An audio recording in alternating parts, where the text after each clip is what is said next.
Good morning. Today's February 26th, 2024. I'm Mark Blank, and this is the Commissioner's weekly meeting. Commissioner Gilman, any preliminary comments? Or are you ready to approve the consent agenda? Good morning. Nothing, just what? I can't hear you. No? Tom, can you hear me?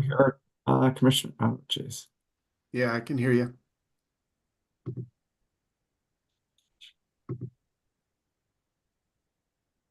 How about now? Uh,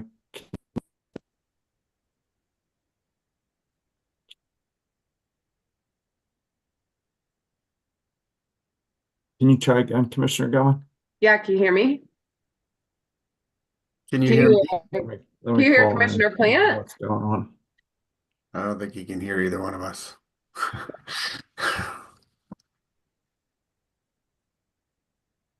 Welcome to Zoom. Enter your meeting ID followed by pound.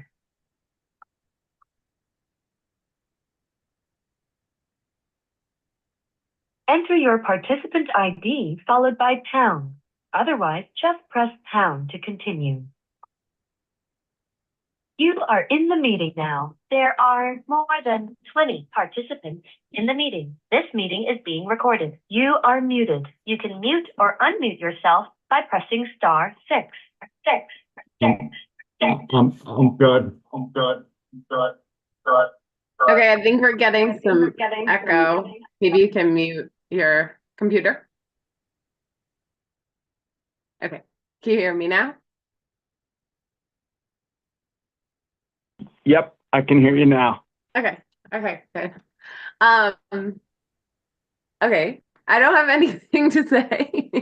I approve the consent agenda. I would That's approve a little painful. I would approve the consent agenda as well. As do I. Proceeding number 25A-0060R RTD is Sava in 2024 Internal Safety Review. Good morning, Commissioners. This is Jessica Sava with the Rail Transit Safety Section. RTD is requesting approval of its 2024 annual audit report for Rail Fixed Guideway Systems light rail operations.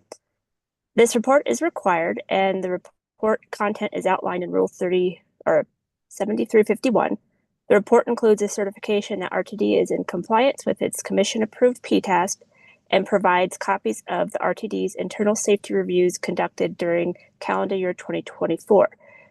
The application was automatically deemed complete on February 2025 by rule.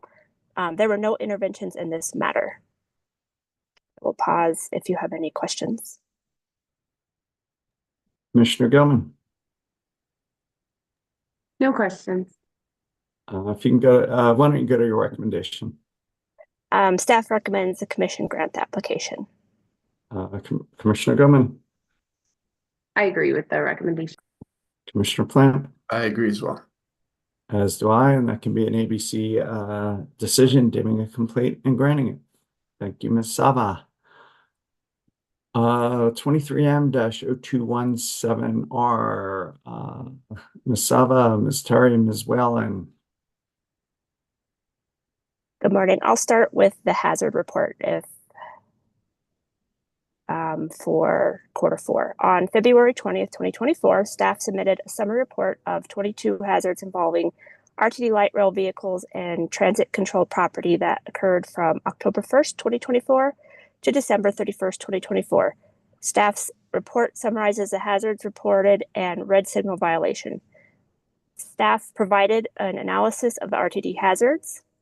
There were 9 hazards, including 13 red signal violations. All 13 red signal violations required a corrective action plan. 1 reported hazard required a CAP. Staff has reviewed the hazard reports for the 4th quarter of 2024 and finds that they have been completed in accordance with Rule 7350. I will pause for any questions. If you can just jump to a recommendation, that'd be great. Perfect. This report's for information only. No commission action is required for any events in this report. Thank you. Thank you. Ms. Rose Terry. Good morning, Commissioners. This is Cindy Rose Terry, State Safety Oversight Engineer, Rail and Transit Safety Section. I will present the accident report for the fourth quarter of 2024, summarizing 14 accidents involving the RTD light rail. During the October to December 2024 timeframe, there were 3 derailments that occurred at the Eladi Maintenance Facility. The first derailment involved a high-rail vehicle reversing into a frog, and the second derailment involved an LRV traversing a switch. And the last derailment involved a train experiencing tire failure on one of its axles. There were 2 property damages. The first resulted from the train striking an electro-hydraulic unit that had fallen from a preceding train, and the second was caused by damages incurred to the train's pantograph.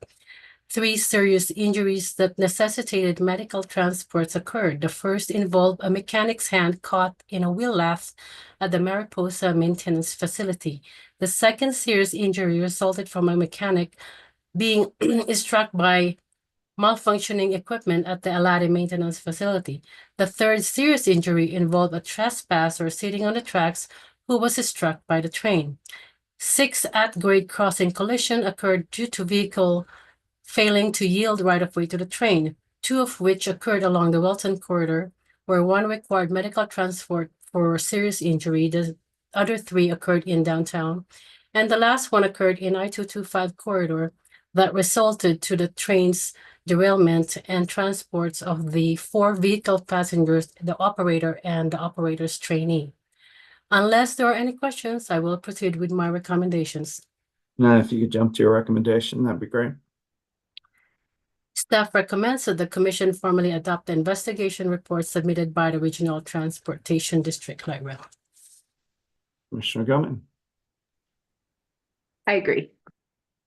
Commissioner Plant. I also agree. As do I. Ms. Whalen. Good morning, Commissioners. Excuse me. I'm Julie Whalen, SSO State Safety Oversight Specialist with the Rail Transit Safety Division. Excuse me. On February 21st, 2025, staff submitted the quarterly summary report for the corrective action plans CAPS that resulted from accident investigations, audits, or hazard analysis on the RTD light rail and transit control property that occurred from October 1st, 2024 through December 31st, 2024. Staff's report summarizes 7 new CAPs, 4 commission approval for monitoring to closure, and 9 CAPs that are recommended for closure. During this time, there were, like I said, 7 new CAPs. The first CAP resulted from an accident on 10/3/2024 when a maintenance of way high rail vehicle derailed in the Eladi yard.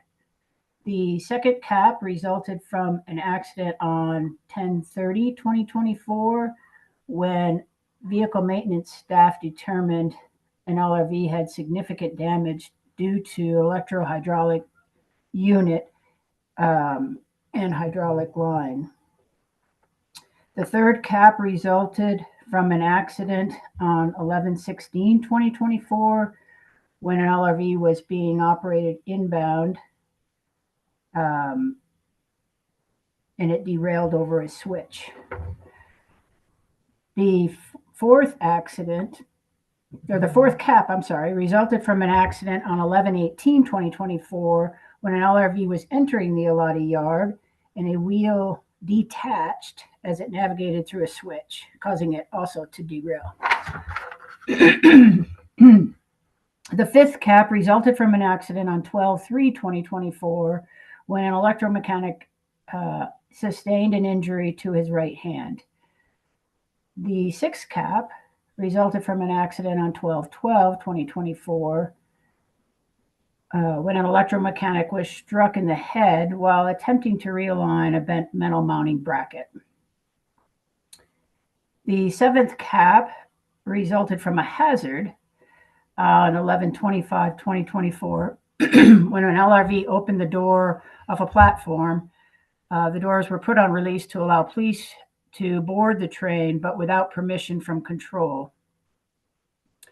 These are the 7 new caps. As for the 9 caps for closure, staff has been working with RTD to review documentation and verify the implementation of the existing open caps to determine if any had been completed and been closed. Staff verified cap actions through field observations, discussions with RTD safety personnel, and their review of documentation for 9 caps, and determined that RTD had completed the required action for these caps. I can give my recommendations if you'd like. That'd be great. Staff recommends the commission approve the monitoring of the 7 new caps, and staff recommends the commission close the 9 caps that have been verified for closure.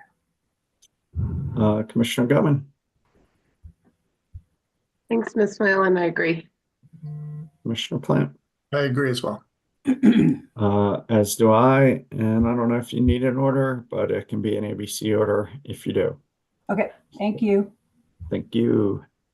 Ms. Harper, Dr. Fishaber, opening up proceeding on rail and rail crossing and fixed guideways. Dr. Fishaber. Good morning, this is Pam Fishaber. I'm not sure what's going on with my camera this morning, but as part of House Bill 241030 concerning railroad safety, the commission was granted fining authority that allows the commission to fine railroads for violations of section 40-20-3 of Colorado revised statutes, which deals with wayside detectors and obstructions at public crossings and reports. The language added to the civil penalty rules matches the language in 40-2308, which is pretty straightforward. The statute requires a minimum civil penalty of $10,000 and a maximum civil penalty of $25,000 per violation, with each day counting as a separate violation. If the commission finds that a railroad intentionally or knowingly violated 40-2303, or that the railroad's violation was part of a pattern and practice of repeated violations, the commission may impose a fine of up to $100,000 per violation. I'm ready for recommendation unless you have any questions. No, recommendation would be great. Staff recommends the commission open this notice of proposed rulemaking to make changes to the railroad civil penalty requirements from House Bill 24-1030. Commissioner Gutman, Thanks, Dr. Fishaber. I agree. Commissioner Plant, I also agree. as do I, and that can be an ABC decision, opening a rulemaking, issue a notice of proposed rulemaking, proposed rules, and refer to an ALJ. So thank you, Dr. Fishaber. Thank you, commissioners. Proceeding number 24D0534T. Mr. Branson, Ms. McLaughlin. Thank you, Chair. Erin McLaughlin, Commission Counsel, and I'm joined in this matter by Telecom Program Chief Daryl Branson. On December 9th, a group of local 911 governing bodies filed a joint petition for declaratory order, or in the alternative, a petition for rulemaking.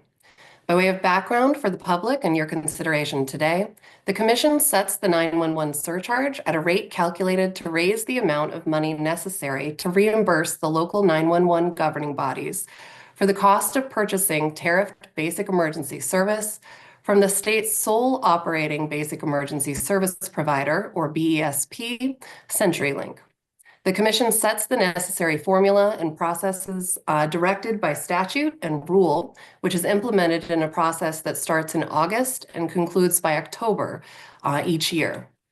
Late last year, CenturyLink filed an advice letter and tariff pages proposing to offer several new services, with some of those services being mandatory or bundled, but also with some services being optional. The introduction of optional services created the alleged concern raised in the petition before you, since the introduction of these services varied from the Commission's practice of using the 911 surcharge to reimburse governing bodies for all tariff charges for basic emergency service. Governing bodies represent that they were unsure how to litigate the tariff, not knowing how or whether these optional services would be included in the upcoming annual review. This petition therefore requests that the commission issue a declaratory order or initiate a rulemaking, arguing these actions would help clarify their concerns. Since the time of the initial filing here, separately in proceeding number 24AL 0397T, CenturyLink withdrew its proposed tariff amendments, including the optional services that led to this petition, but plans to refile at a later date. The petition seeks a declaratory order or rulemaking and requests the commission decide that optional services may be tariffed, that the commission will determine which optional services will be funded through the 911 surcharge, and that the commission establish the criteria for determining whether optional services will be funded through the 911 surcharge. The commission accepted the petition and noticed the proceeding with motions to intervene filed by 3 parties: the Adams, Arapahoe, and Jefferson County authorities filing jointly, the petitioning authorities representing Boulder, Douglas County, and El Paso authorities, joined by authorities representing Montrose, Ouray, and San Miguel, and also Quest Corporation doing business as CenturyLink. Before I move on, I recommend that the commission grant these interventions, since each meets the standard in the commission's permissive intervention rule in 1401. So I'll pause for your vote on interventions. Commissioner Goman, I agree with your recommendation. Commissioner Plant, I also agree. as do I. So moving to the substance of the petition, comments were filed jointly by the petitioning and West authorities and CenturyLink. In its comments, the authorities expanded on its proposed rule language, and while the authorities proposed a permanent rulemaking be opened, it also asked that the commission issue emergency rules. In its comments, CenturyLink states that there is nothing in statute or commission rules that prohibits optional services from being provided in tariffs, and notes that optional services are in fact routinely included offerings. Regarding the use of 911 surcharge funds to pay for those services, CenturyLink goes on to say that it is unclear what the controversy or question is that needs to be resolved, and that it does not believe a rulemaking is necessary, but that it would prefer issuance of a declaratory order, presumably to confirm that optional services may be offered. Commissioners, unless there are questions for Mr. Branson or I have a suite of recommendations on this item. You can make your recommendations. That'd be great. Advisors recommend granting in part the petition by providing clarification and moving forward with a rulemaking. First of all, we do agree that clarifying that optional services are allowed in tariff proceedings will help future filings move forward. While we agree with CenturyLink that on this point, no real controversy exists, granting the authorities clarity on this order that optional services may be offered through tariffs helps move proceedings to those next steps. Second, we also agree with the authorities that rulemaking can help clarify the formula and processes considered in the annual surcharge and rate-setting proceedings. We recommend the commission direct commission staff, including specifically Mr. Branson, to initiate stakeholder engagement in preparation for a notice of proposed rulemaking, to address updated rule language regarding the potential for optional services to be funded through the state 911 surcharge. If commissioners agree, in the coming weeks, potential rule updates building on the proposal of the authorities provided here could be vetted with stakeholders, including the governing authorities and CenturyLink, to bring forward a NOPR at a later date. At this time, however, we recommend not issuing emergency rules. Temporary or emergency rules may only be adopted if the agency finds the immediate adoption of rules is imperatively necessary to comply with state or federal law or for the preservation of public health, safety, or welfare.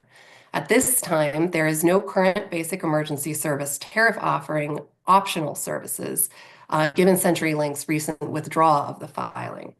Following conferral with the stakeholders on permanent rule proposals, in the event that a tariff is refiled and adopted later this year, we could bring forward further proposals on temporary rules if that's appropriate. Commissioner Goman, I agree with your recommendations, Mr. McLaughlin. Commissioner Plant, I also agree. as do I. ABC decision, I'll write on that. an ABC decision would be great. Thank you. Okay. Thank you. Proceeding number 23A-0570G, CNG cost assignment and allocation manual. Mr. DeCenzo, it's back in front of us. Yes. Good morning, Commissioners. Mitchell DeCenzo of your Commission Council. For you today is an application for RRR filed by the Office of the Utility Consumer Advocate. For context, an ALJ issued recommended decision number R24-0776 on October 25th, 2024. This decision ultimately granted CNG's application for approval of its cost assignment and allocation manual and fully distributed cost study.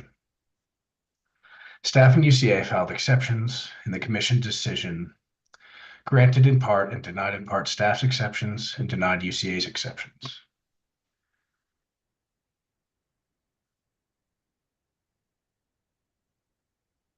Am I coming through it? My I can hear screen froze you. for a second. Yes. Okay, thanks. On February 6, 2025, UCA filed an application for RRR and asked the Commission to reconsider its position on two issues. I will address them in turn and offer a recommendation for each if that works for you all. It does. First, UCA argues the organizational chart provided by CNG does not list all of the regulated or non-regulated affiliates associated with the utility and thus fails to satisfy Rule 4503B2. Specifically, UCA contends CNG omitted two types of rule-defined affiliates from its organizational chart. The first being subsidiaries of a parent corporation of a utility, and the second being parent corporations with controlling interest over an entity. UCA provides an alternative chart that depicts CNG within a much larger corporate structure than indicated by the utility's submitted chart. For the sake of transparency and to bring CNG's chart into compliance with the spirit of Rule 4503B2, Council recommends granting this request and ordering CNG to file a more detailed and fulsome organizational chart depicting all regulated and non-regulated affiliates in its amended CAM. Commissioner Gilman, I agree. Commissioner Plant, I also agree. as do I. Second, UCA contends that paragraph 77 of the recommended decision places an unnecessary and incorrect limitation on the Commission's authority under the Public Utilities Holding Company Act to access books and records of utilities holding companies with utilities operating in Colorado. Paragraph 77 of the recommended decision reads as follows. The ALJ does not disagree that utilities must provide information to the Commission and be transparent with certain transactions in order to enjoy the benefits of operating a regulated monopoly. But that transparency does not entitle the Commission to reach deep into the inner workings of a privately held entity, much as the Commission may wish to do so. UCA urges the Commission to reconsider its denial of its exception on this topic and to clarify that the Commission's ability to request and access books and records under federal law. Council recommends denying UCA's request on this issue. The Commission's decision on exceptions addressed this matter and clarified that this statement does not place any limitations on the Commission. The Commission's decision on exceptions stated that we do not see the ALJ statement as restricting the Commission from acting in accordance with federal law in the future should we decide to do so. If sufficient evidence and appropriate circumstances arise that compels the Commission to request such documents from a regulated utility, we certainly can do so. With this subsequent decision clarifying that the Commission's authority is not constrained whatsoever by the ALJ statement, Council again sees no reason to modify this language. Commissioner Gilman,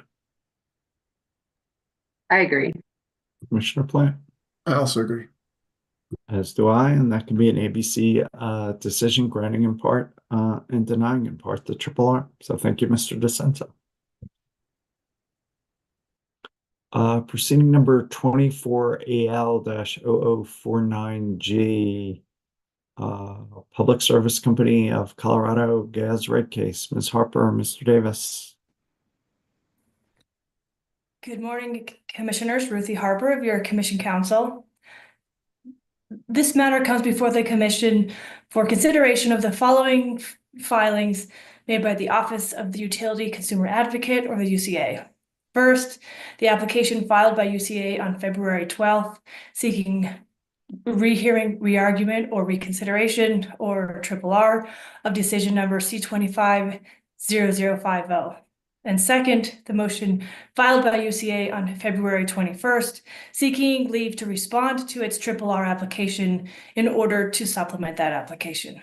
By way of brief background, the last action in this proceeding was the Commission's decision number C250050, issued January 23rd, addressing the RRR applications of public service, trial staff, and UCA. UCA then filed RRR to that decision, requesting reconsideration of certain decisions made therein. Public Service then made a compliance filing on February 12th, setting forth the new base rates effective February 17th, which did go into effect. Then on February 21st, UCA filed this motion. Through the motion, UCA contends that Rule 1506 authorizes a party to file a response to its own RRR application upon a showing that it has discovered new facts or issues material for the moving party that it could not have discovered prior to filing the application.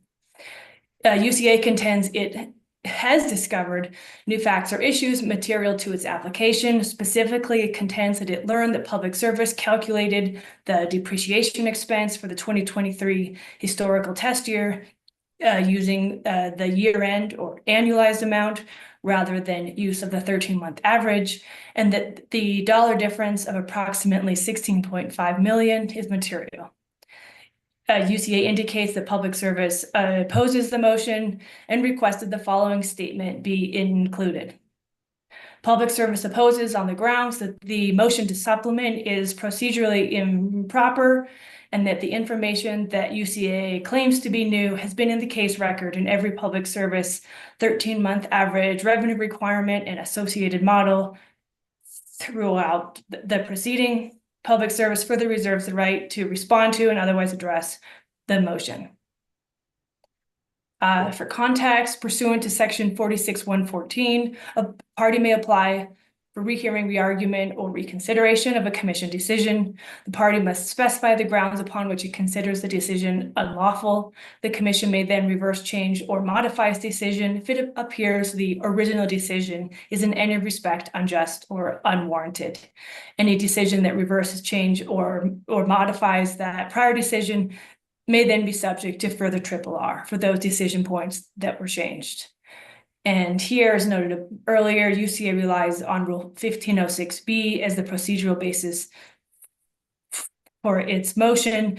This rule allows a party to file a response to an application for RRR upon motion, which motion must demonstrate newly discovered facts or issues material for the moving party, which it could not, with reasonable diligence, have discovered prior to the time the application was filed. I'll note that I wasn't able to locate any instance in which a party has sought, as UCA does here, to file a response to its own application for RRR. So that's where the case stands now. I can make a recommendation or pause for any questions. No, we'd welcome your recommendation. Given the extraordinary nature of the motion, I recommend finding it appropriate to allow time for a response from Public Service and any other interested party prior to ruling on the merits of the motion. Accordingly, and so that the motion can be resolved and the RRR expeditiously decided, I recommend finding good cause to set response time at March 6th. Relatedly, due to the exceptional nature of the motion and the need to accommodate a response to and consideration of the motion, I recommend finding the commission requires further time to consider the underlying RRR application and to prepare its written decision. Therefore, to preclude a denial by operation of law, I recommend granting UCA's RRR application for the sole purpose of tolling the 30-day statutory time limit. If you agree, the commission can then take up the motion and any response along with the RRR at a future commissioners' weekly meeting. Thank you, Ms. Harper. That makes sense to me. Commissioner Gelman, I agree. Commissioner Plant, I agree as well. That can be an ABC decision setting response time to the motion of March 6th. 12 o'clock on the first RRR filing to give us some time to decide the motion. So thank you, Ms. Harper. Proceeding number 24AL-0275E, Black Hills rate case. Ms. Dundas, Ms. Friedman. Good morning, Commissioners. Can you hear me? We can. I can. Thank you. This is Lindsay Dundas of your Commission Council. And as you know, the Commission deliberated on this matter at the February 12th and 19th CWMs. As part of those deliberations, the Commission set several filing deadlines and scheduled a technical conference in order to facilitate the final written decision in this matter. The Commission issued decision number C250122I, in which the Commission ordered Black Hills to update, based on those oral deliberations, its cost of service study and its cost of service study. It also ordered it to design new base rates to replace those on the tariff sheets filed with advice letter number 871, and as well as several other updates no later than February 28th. Commission also ordered that a technical conference be held on March 3rd before an ALJ, and the Commission found it necessary for Black Hills to calculate the new base rates for effect March 22nd through redline tariffs that will be due no later than March 10th. On February 21st, staff filed a motion in this proceeding in which it requests that the Commission schedule an additional day of technical conference hearing for March 5th or 6th. Alternatively, it asked the Commission, if it decides not to set an additional day of hearing, that the technical conference be scheduled for a day later in the week of March 3rd. Given the short turnaround for responses to the motion, staff also recommends that the ALJ provide an opportunity for responsive oral argument at the beginning of the technical conference on this motion. In support of its motion, staff points out that the deadlines are very tight and will make it challenging for intervening parties to adequately review the technical material and meaningfully participate in the March 3rd technical conference. It says that an additional day of hearing could provide benefits such as providing the ALJ and the commissioners with higher quality analytical review and enable a more fuller, meaningful participation from all interveners. It could reduce errors in the final filings and reduce the complexity and length of the RRR applications that could be coming. Staff says that an additional day of hearing will support the Commission in meeting its March 22nd, 2025 deadline in this proceeding. In response to staff's motion on February 24th, Black Hills states that it opposes an additional day for the technical conference because it's unnecessary and contrary to the purpose of a technical conference. It doesn't oppose moving the technical conference to March 5th or 6th if staff needs more time to review, however. Black Hills' response emphasizes that the evidentiary record in this proceeding is closed and that staff misconstrues that the technical conference would involve participation of all parties. The company opposes setting more than one date for the technical conference and opposes any attempt to turn the technical conference into an evidentiary hearing. The company points out that a technical conference is meant only to provide a presentation of technical information and not another forum for cross-examination or record development. It argues that staff has not made a showing that a second day is necessary for the technical conference. So for decision today is whether to grant staff's motion and schedule another day for the technical conference or set a later date for the technical conference or to deny the motion and retain the scheduled technical conference as is. And I can provide a recommendation or pause here. I think I'd very much welcome a recommendation on this one. Okay, thanks, Chair. I recommend denying staff's motion. I agree with Black Hills' description of a technical conference as not a hearing, and that the company is correct that the evidentiary record in this proceeding is closed. No new or additional evidence will be obtained at the technical conference. As the Commission stated, it's completed deliberations based on the record before it, and only needs the technical conference to confirm final calculations before completing the written decision. I don't see good cause to expand the scope of the technical conference or meaningfully expand the time scheduled for it. I suggest that you can encourage any collaboration between Black Hills and staff to lessen the need for additional time. We also want to remind Black Hills to make all filings in executable format to facilitate review. But I also recommend not moving the technical conference to later in the date and in light of the remaining statutory deadlines in this proceeding. So therefore, I would recommend denying staff's alternative request as well. Commissioner Gilman? I agree. Commissioner Plant? I also agree. As do I. And that can be an ABC decision, Ms. Dundas. So thank you. Thank you. Proceeding number 24A-0442E. just transition motion. Mr. Eden, Ms. McLaughlin. Yes. Good morning, Commissioners. I'm Michael Eden with your advisory staff. Today, I'll present an unopposed motion that Public Service Company of Colorado filed to reschedule the technical conference currently set for March 20th. As you know, in decision number C25-0097, issued on February 13th, the Commission scheduled the technical conference for March 20th and directed Public Service to be prepared to address certain models and forecasts the company put forth both in this 2024 Just Transition Solicitation proceeding, as well as in proceeding number 24A-0547E, which is the company's distribution system plan. The intent of the technical conference is to allow the Commission and parties to have more transparency regarding certain critical forecasts and models. On February 18th, Public Service filed the unopposed motion requesting the Commission reschedule the technical conference. Public Service states the technical conference requires multiple subject matter experts. The company notes, however, that March 20th falls within the school breaks in the Denver metro area and presents travel and availability issues with key subject matter experts. Public Service asserts that holding the technical conference on March 20th would be very challenging for the company. Public Service states it conferred with the parties to this proceeding and no party objected to the company's requested relief.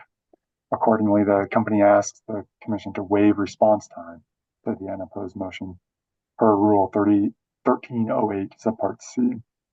So your decision is how to proceed with the unopposed motion, and I can provide a recommendation if you like. That'd be great. Advisors recommend the Commission grant the unopposed motion and waive remaining response time. As the company notes, the full availability of the subject matter experts on March 13th helps ensure a more robust, flexible, and informative discussion. Accordingly, the Commission should reschedule the technical conference to March 13th, 2025. We recommend the technical conference run from 12 p.m. through 5 p.m. to accommodate a previously scheduled public comment hearing. I'm happy to accommodate the schedule request. Commissioner Goman, does that work for you?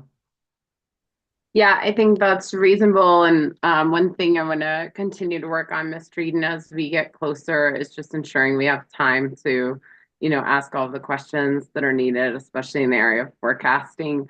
There's kind of a natural limit to the length of it now. I think it's a little bit shorter than it could have been on a different date. And so I just want to ensure, whatever we're kind of asking the company to prepare, that it's not kind of a long drawn out presentation of any sort, and that we really leave sufficient time for questions on the details of the forecasting. So that's just my only note given the timing. But I agree to move it. Commissioner Plant. I agree as well. And that could be an ABC decision granting the unopposed motion and waiving response time. So thank you, Mr. Eden. Thank you. All right, Ms. Dundas, Mr. Mendelson, Public Service Company of Colorado, DSP. Thanks, Chair. Is it okay if I take the DSP and the VPP, which is also on the agenda, together, or would you rather keep them separate? No, of course. Keep I think we're I skipping like ahead of you. Yeah, unbundling. So let's take them both together. Okay, great. So on December 16th, Public Service filed its application for approval of its 2025 to 2029 Distribution System Plan, or DSP. This is going to be quite a few acronyms today, so hold with me. And the Grid Modernization Adjustment Clause, or GMAC. Many of the proposals contained in the DSP are novel to the Commission, and the application incorporates requirements from the newly enacted legislation from the 2024 session, including SB 24218 and SB 24207. In its application, the company requests at a high level several approvals, including approval of the GMAC framework and the GMAC performance screen approach, authorization to commence that rider, and approval of the associated tariff, approval of the company's non-wire alternative proposals and approach to evaluation. And overall, the company requests approximately several $billion in total distribution related capital spending in the 2025 to 2029 timeframe to be recovered through the GMAC. It represents almost a 12-time increase in capacity investments relative to 2022 to 2024 plan, and a doubling of similar annual distribution investments made in 2023, which is the last year such data is available. That spending is proposed to be apportioned into numerous categories, including asset health and reliability, capacity, tools and communications, new business, transportation electrification, wildfire mitigation efforts, and AGIS.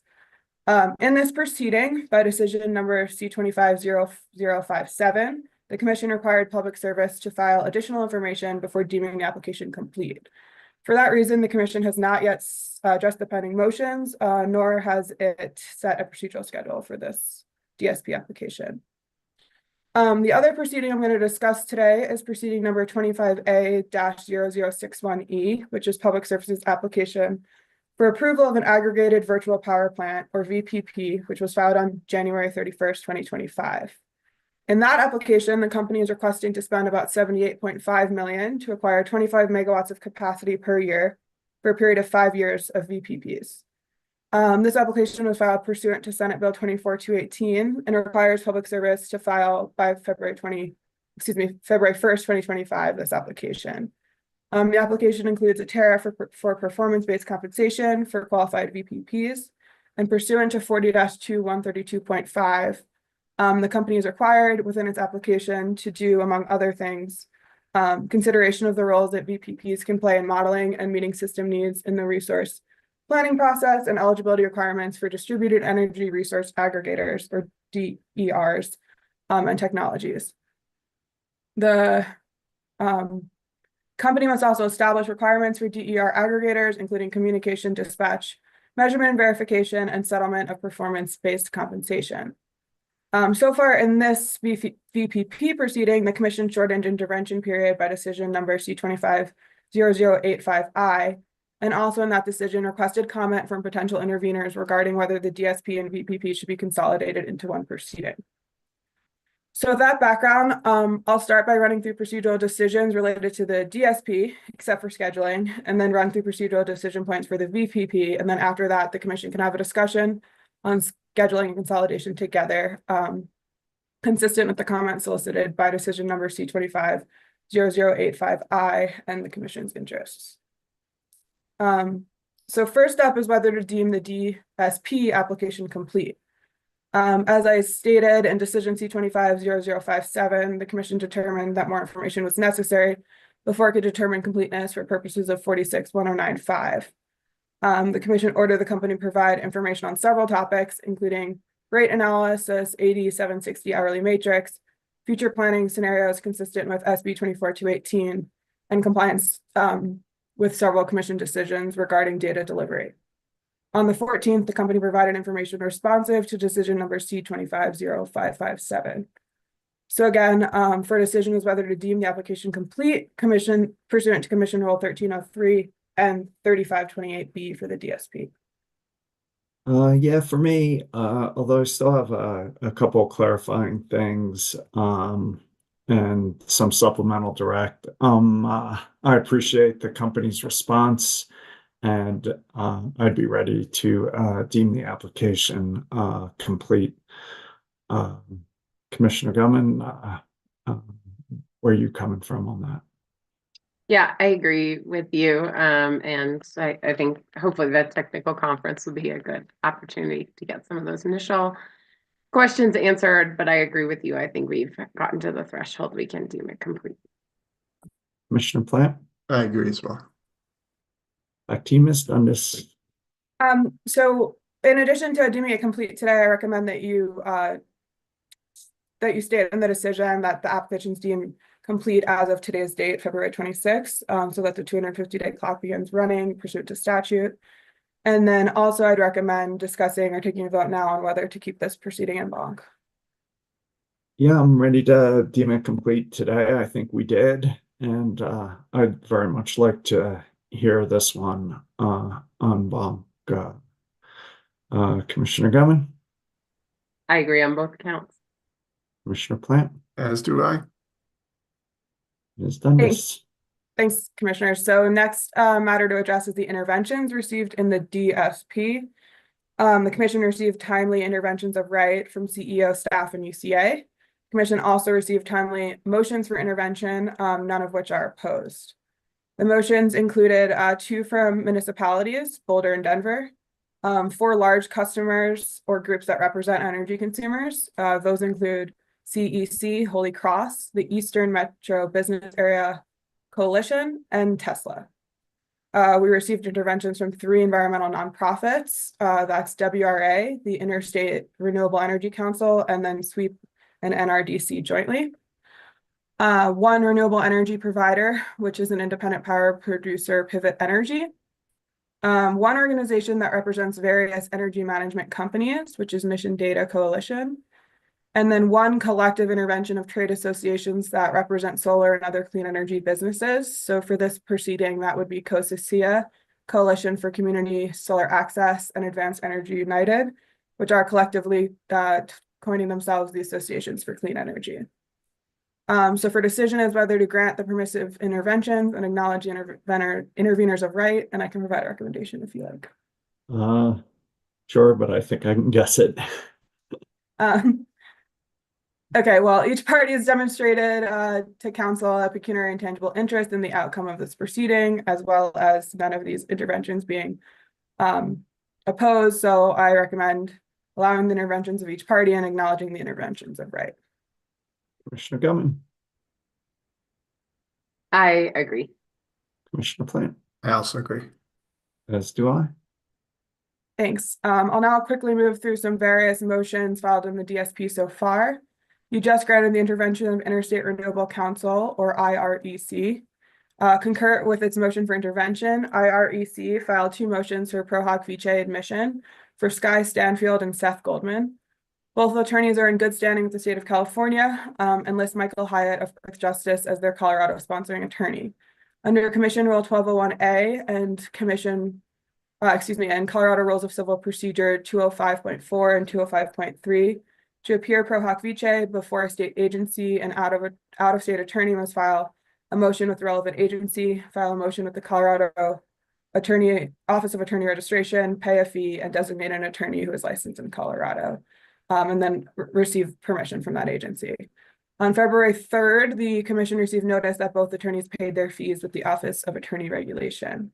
So up for decision is whether to grant the 2 motions for pro hoc vice representation for IREC. I think they satisfied our statutory standards. So, and I guess it's more our role standards. So I'd allow it. Commissioner Gilman. I agree. Commissioner Plant. I also agree. Thank you. Next up is the motion in the DSP requesting extraordinary protection for certain mapping information and a partial variance from Commission Rules 3528C and 3537B4. This was filed by Public Service concurrent with its application. Pursuant to 40-2132 5D3, the commission's DSP, the company's DSP is required to include detailed mapping of distribution hosting capacity with appropriate safeguards to protect critical infrastructure as determined by the commission. The company asserts that the information is proprietary in nature and highly sensitive, and public disclosure would present security risks to the company and the public at large. Public Service requests an order granting extraordinary protection with access limited to the commission, state agencies, Colorado municipalities and counties, environmental advocates who routinely practice before the commission, and authorized representatives of trade associations.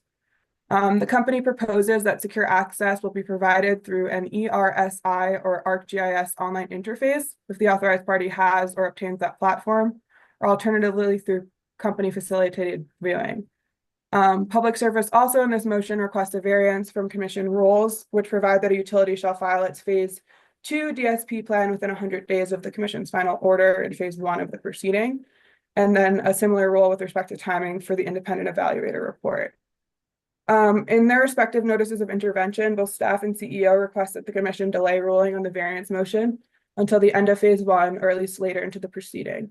Each COSICIA, IREC, and Pivot Energy also request that the commission set response time to the motion after granting interventions.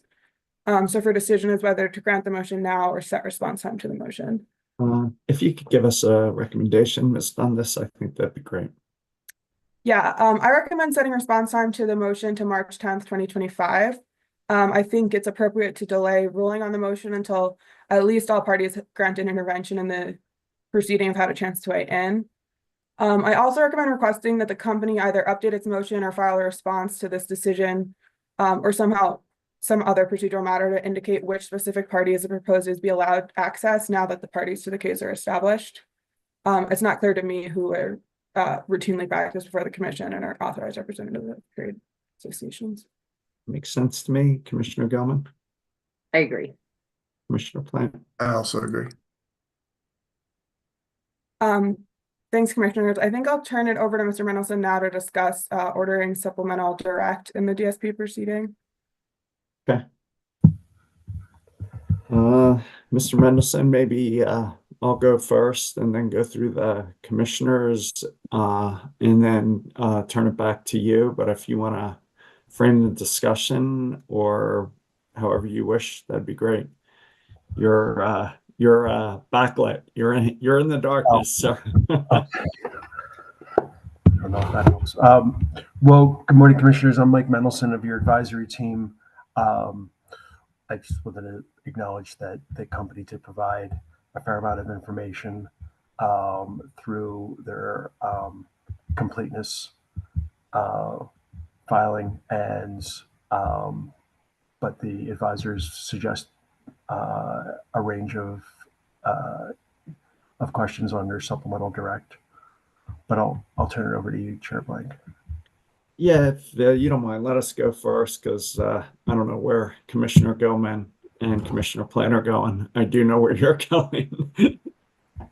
So I guess if it's all right with you guys, I'll start off. And I want to start off talking about the long-term rate impact forecast that was provided in response to our completeness request.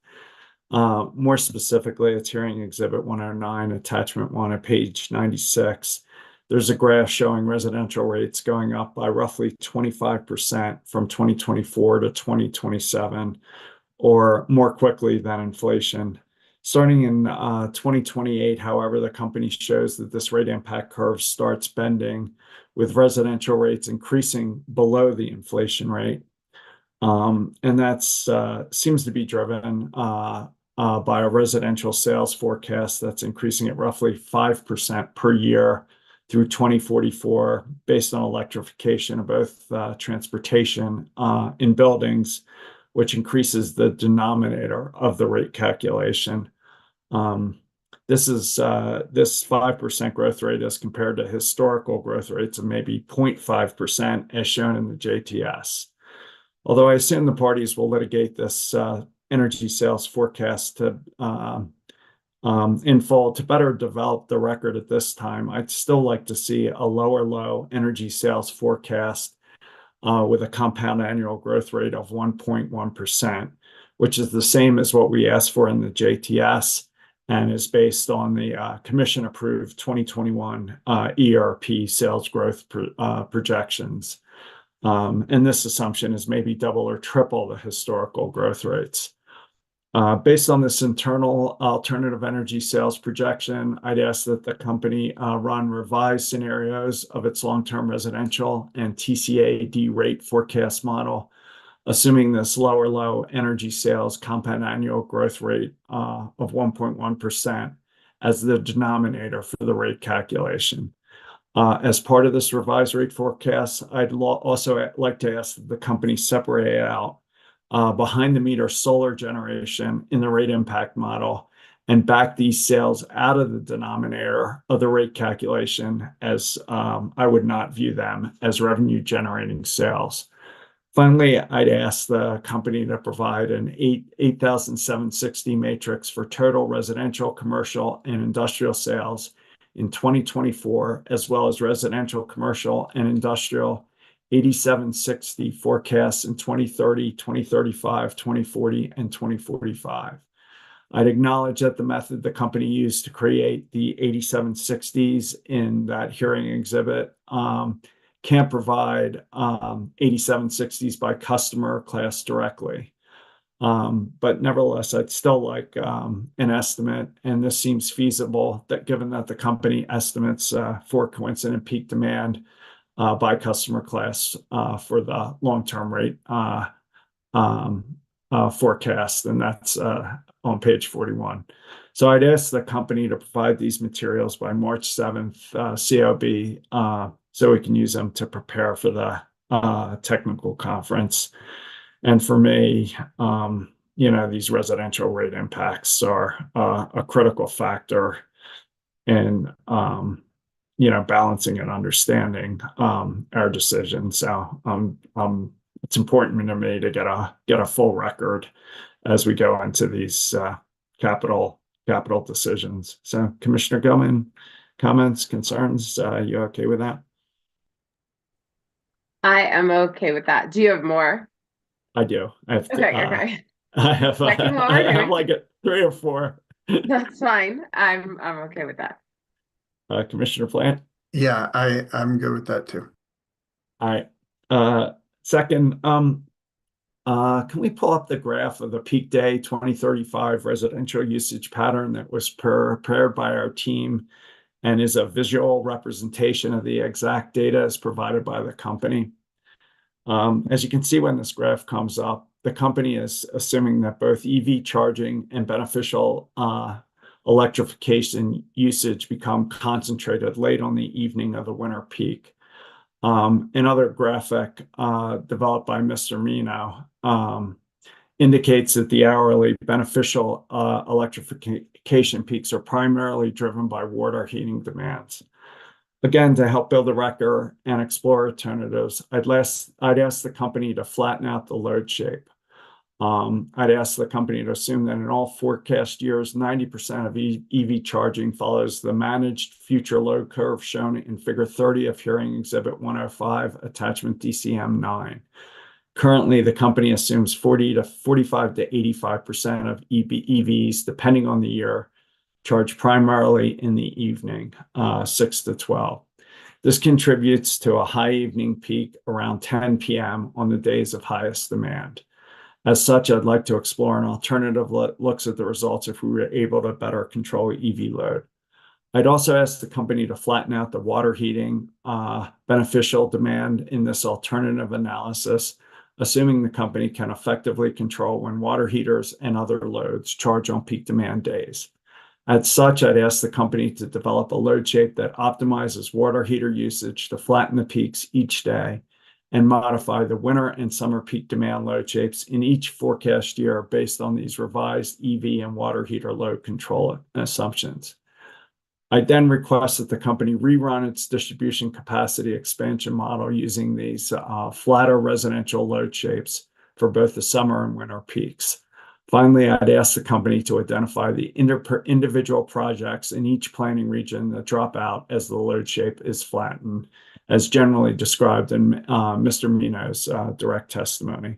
So I guess we can't get the graph up, but it's very peaky between 9 to 11, and I'd really like to just see what happens to the forecast if we flatten out that peakiness. I mean, it's really a needle peak. It's striking. So, Commissioner Gilman, would you be okay asking the company to see what flattening out the load shape does to the capital expansion plan? Yeah, do you mind if I build on this question? No, please, please. Okay. So I think you're kind of looking primarily at Hearing Exhibit 105 DCM 9, which Correct. is the distribution system forecasting technical appendix attached to Mr. Mino's testimony. And as I look at that, especially as you get into the residential, which begins with figure 15, figures 15, 17, 18, 21, 22, and 23.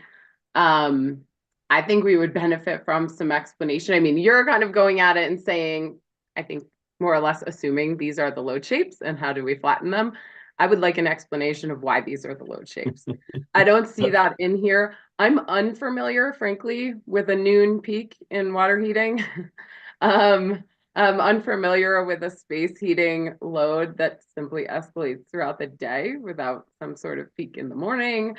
So I found these load shapes honestly curious and a bit unfamiliar based on what I'm used to and have seen.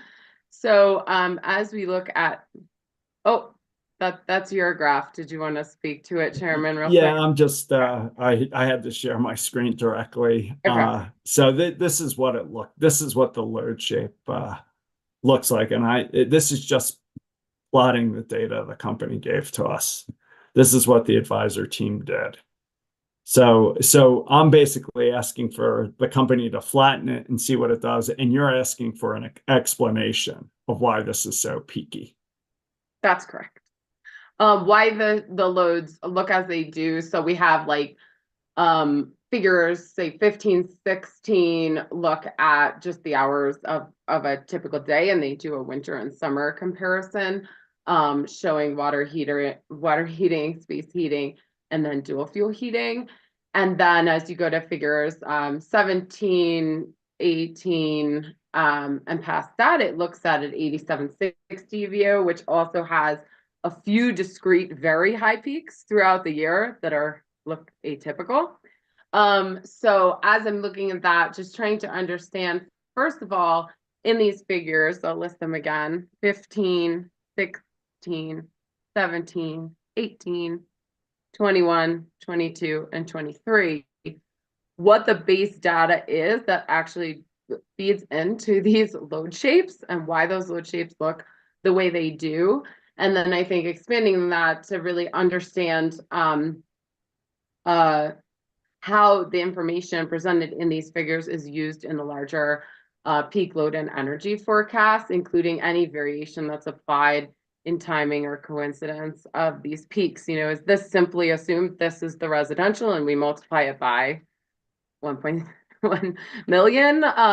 Or how are these used? But also, what is the base data that determines these shapes? Because frankly, they're shapes for these household uses that appear unfamiliar to me. So I'd like to better understand what input data the company has to justify why these shapes actually are what they are in their presentation. I have no issue with you also looking at what happens if you flatten them. I think my only issue with only that question is it goes on the premise that this information is definitively what is correct. And I might have questions about that in the technical conference. From my perspective, Commissioner Plant, the whole is greater than the sum of the parts. I greatly appreciate Commissioner Gilman making my request more effective. Are you okay with those two categories of requests, and or would you like to add something on or modify them? Yeah, no, that sounds great to me. You know, a description of the load curves and why they're that way, and then I like your idea of rerunning the models with a flatter assumption based on managed charging and other aspects. Thank you. Two more quick ones.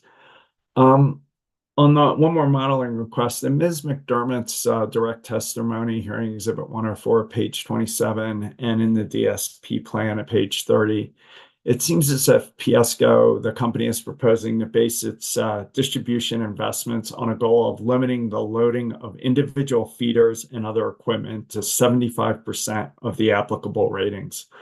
On this issue, I'd like to know if the company is aware of other utilities in the US or the world that have undertaken a similar limitation. I'd also ask the company to redo its capital spending forecast, assuming the 75% constraint was relaxed under two additional scenarios. One where the constraint was raised to 85%, and a second where it was 95% of applicable equipment loadings. I'd also ask for the same two runs with the flattened load shape scenario we just discussed. Finally, I'd also ask the company to identify the individual projects in each planning region that drop out, as this constraint is sequentially relaxed with each load shape. And if we could see the results in a narrative format, generally like what Mr. Mino presented in his direct testimony, that'd be great. So just trying to see what happens as you relax that 75% constraint. And maybe I should do what you did, is ask a little more detail where the 75% constraint comes from. But I was mainly interested in seeing what the impact would be if it's relaxed. So Commissioner Goman, thoughts, comments? Yeah, and I mean, I assume the 75% constraint refers to the max peak capacity use on that portion of the system at any given time. I'm not sure I 100% know that. I think that's what it is, though. Just a word to the company, correct us if I'm wrong. The one thing I'm curious about, I'm fine with your question, and I don't think my addition here is an immediate supplemental direct question, but more like amusing for the future. I think in this filing, the company is projecting this filing or the JTS. There's too much going on at once here. That will move to winter peaking in about 2039. I could have the date wrong, but I'm pretty sure that's when it is. I'm curious as we look forward, because I think it's beyond the planning horizon really of the DSP here. But what happens once, you know, my presumption, especially with a significant amount of electrified heating, is that winter peak would generally occur at the coldest times. I'm just curious what that does to all of the electrical equipment, which, as I generally understand it, should have additional capacity at those colder temperatures, and kind of what that impact will be as we move into the future. I'm not sure it's quite an issue that they're projecting, you know, before 2039, when that really dictates the system peak, but just something to keep our eyes on as we move forward, and as that is implicated in our planning for the system peak. The weather could be significantly different. Right now, we're planning it for the absolute hottest time, and at some point, the projection is it flips, and all of a sudden, we're planning the max electric capacity of all this equipment for the absolute coldest time. And it stands to reason that that has an impact on the capacity of the equipment that you can expect to be delivered at the system peak, I think to our benefits and likely freeing up capacity for those winter peaks due to lower ambient temperature. So just amusing for the future to put out there, so that we can continue to think of that moving forward when and if the system shifts to a winter peaking system. But for the time being, I'm fine with your questions on this.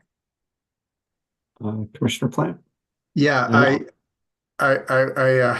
agree. I would love to hear the answers to those questions. And, you know, we're going to talk a little bit about, you know, the role of managed demand within this, but I'd also be interested in understanding if there's 75%, 85%, 95%, the various different percentages that you're asking for, here, if that's after the deployment of any managed demand, or if they're not including any managed demand in that process. Well, I likewise support the musings and the managed demand request, and only have one more for your. Can I just add something, Chairman? Yep. Commissioner Plant, did you want that to be like an actual question in here on the managed demand? Yeah. If that managed demand is being applied prior to the 75% calculation, or if they're not including that in their analysis.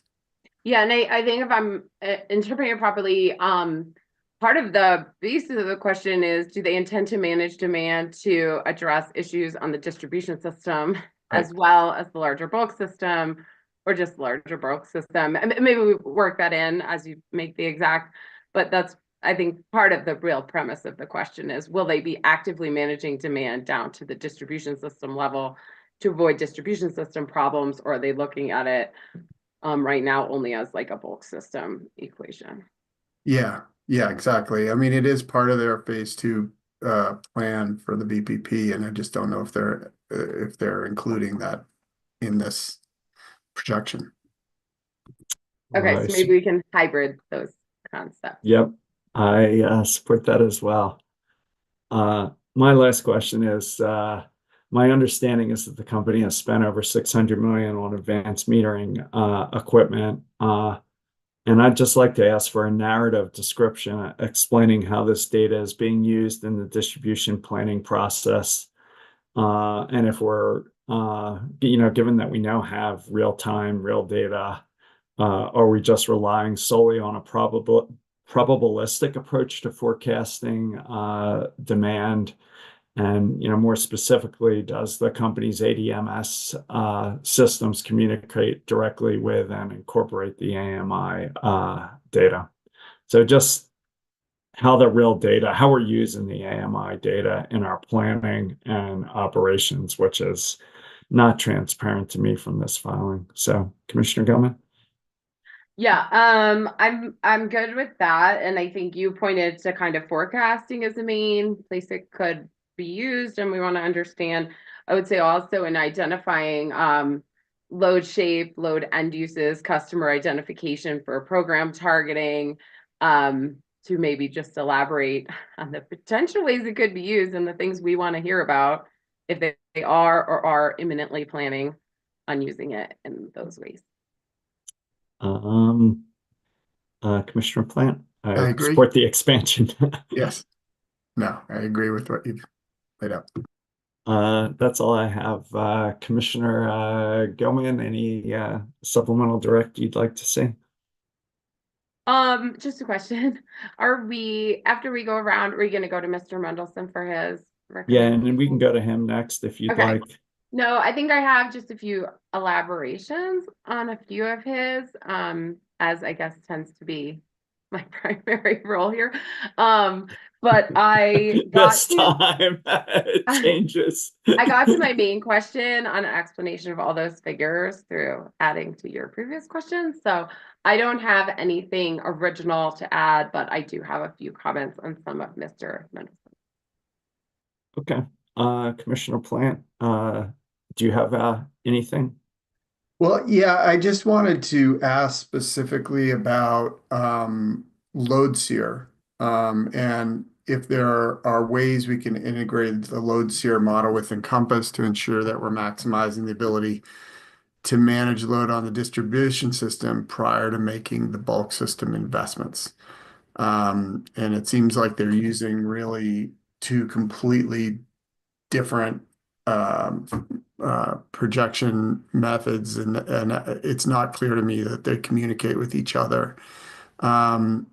And then how we can use the load sear model to identify where the strategic distribution investments could be made to address capacity requirements on the distribution system that will also reduce or defer transmission and generation requirements on the bulk system, so that we can address those needs locally. I strongly support that request. You good with that, Commissioner Gilman? I am. And did you have more, Commissioner Plant? No, I don't. Let me just get the right graph up for the record. So this is the graph I was hoping to show. So just for the record, that's the one with what the data shows, with that peak between sort of 8:30 and 10:30 with a very narrow peak. So that's the right graph. Sorry for the difficulties. All right, Mr. Mendelson, you want to go to yours? Yes, thank you, Commissioner. I just wanted to first mention that advisors recommend that the company be prepared to explain their answers verbally to the supplemental direct questions at the March 13th technical conference. and to file supplemental direct testimony no later than March 21. But that could be a specific decision point for you. With respect to the company's DSP application, Mr. Mendelson, I just had a question. Does that, do those dates change based on the change that we just made to the date of the technical conference, or is that? No, I mentioned the March 13th technical conference, so Okay. that is the new date. Okay, great. Sorry. And Now might be a good time to also take a vote on expanding that technical conference from the JTS to also include the DSP. That works for me. And partly want to see the record developed here for potential use in terms of load shape and rate impact there. Does that work for you, Commissioner Gilman? It does, and I think helps somewhat solve a problem of having these two very large, very significant proceedings moving forward at the same time, but with different records, but largely based on the same or similar forecasting. And so I think it's very helpful to have this opportunity to address both the JTS and DSP forecasting in one venue. So I would support noticing both or whatever Ms. Dennis needs to do for that technical conference. I agree as well. Mr. Mendelson, you can continue. All right, thank you very much. So the first question is to please explain all differences in the assumptions regarding EV, BE, and other technology adoption, usage patterns, or efficiency levels underpinning the forecasts in HE 105, Mino Direct in the DSP proceeding 24A 0547E, and HE 106, the Good Enough Direct in the JTS proceeding 24A 0442E. The commission notes that a recently completed DOE heat pump challenge has led to. Ms. Mendelson, I'm sorry to keep interrupting. Okay, sorry. On that first, I have just a few additions about the first ones. I just want to note your first item here may have some decent overlap with what I had asked for in kind of the justification for the load shapes and usage identified in all those figures and the what was it called in the technical appendix. So we may be able to kind of combine those questions to some extent. There just may be some overlap there. I just want to recognize that. Okay, perhaps we could talk after, but that would be fine. Mm-hmm. The commission notes that a recently completed DOE heat pump challenge has led to significant efficiency improvements in cold climate air source heat pumps. Please indicate if the company has considered related efficiency improvements in ASHP technology in its forecast of loads and necessary distribution investments. Please indicate the assumed standard and cold climate heat pump models and their relevant efficiency metrics embedded in the company's non-coincident peak load forecasts. Given the change in presidential administrations, please comment on the appropriateness of assumed adoption rates for heat pumps, EVs, and other technologies.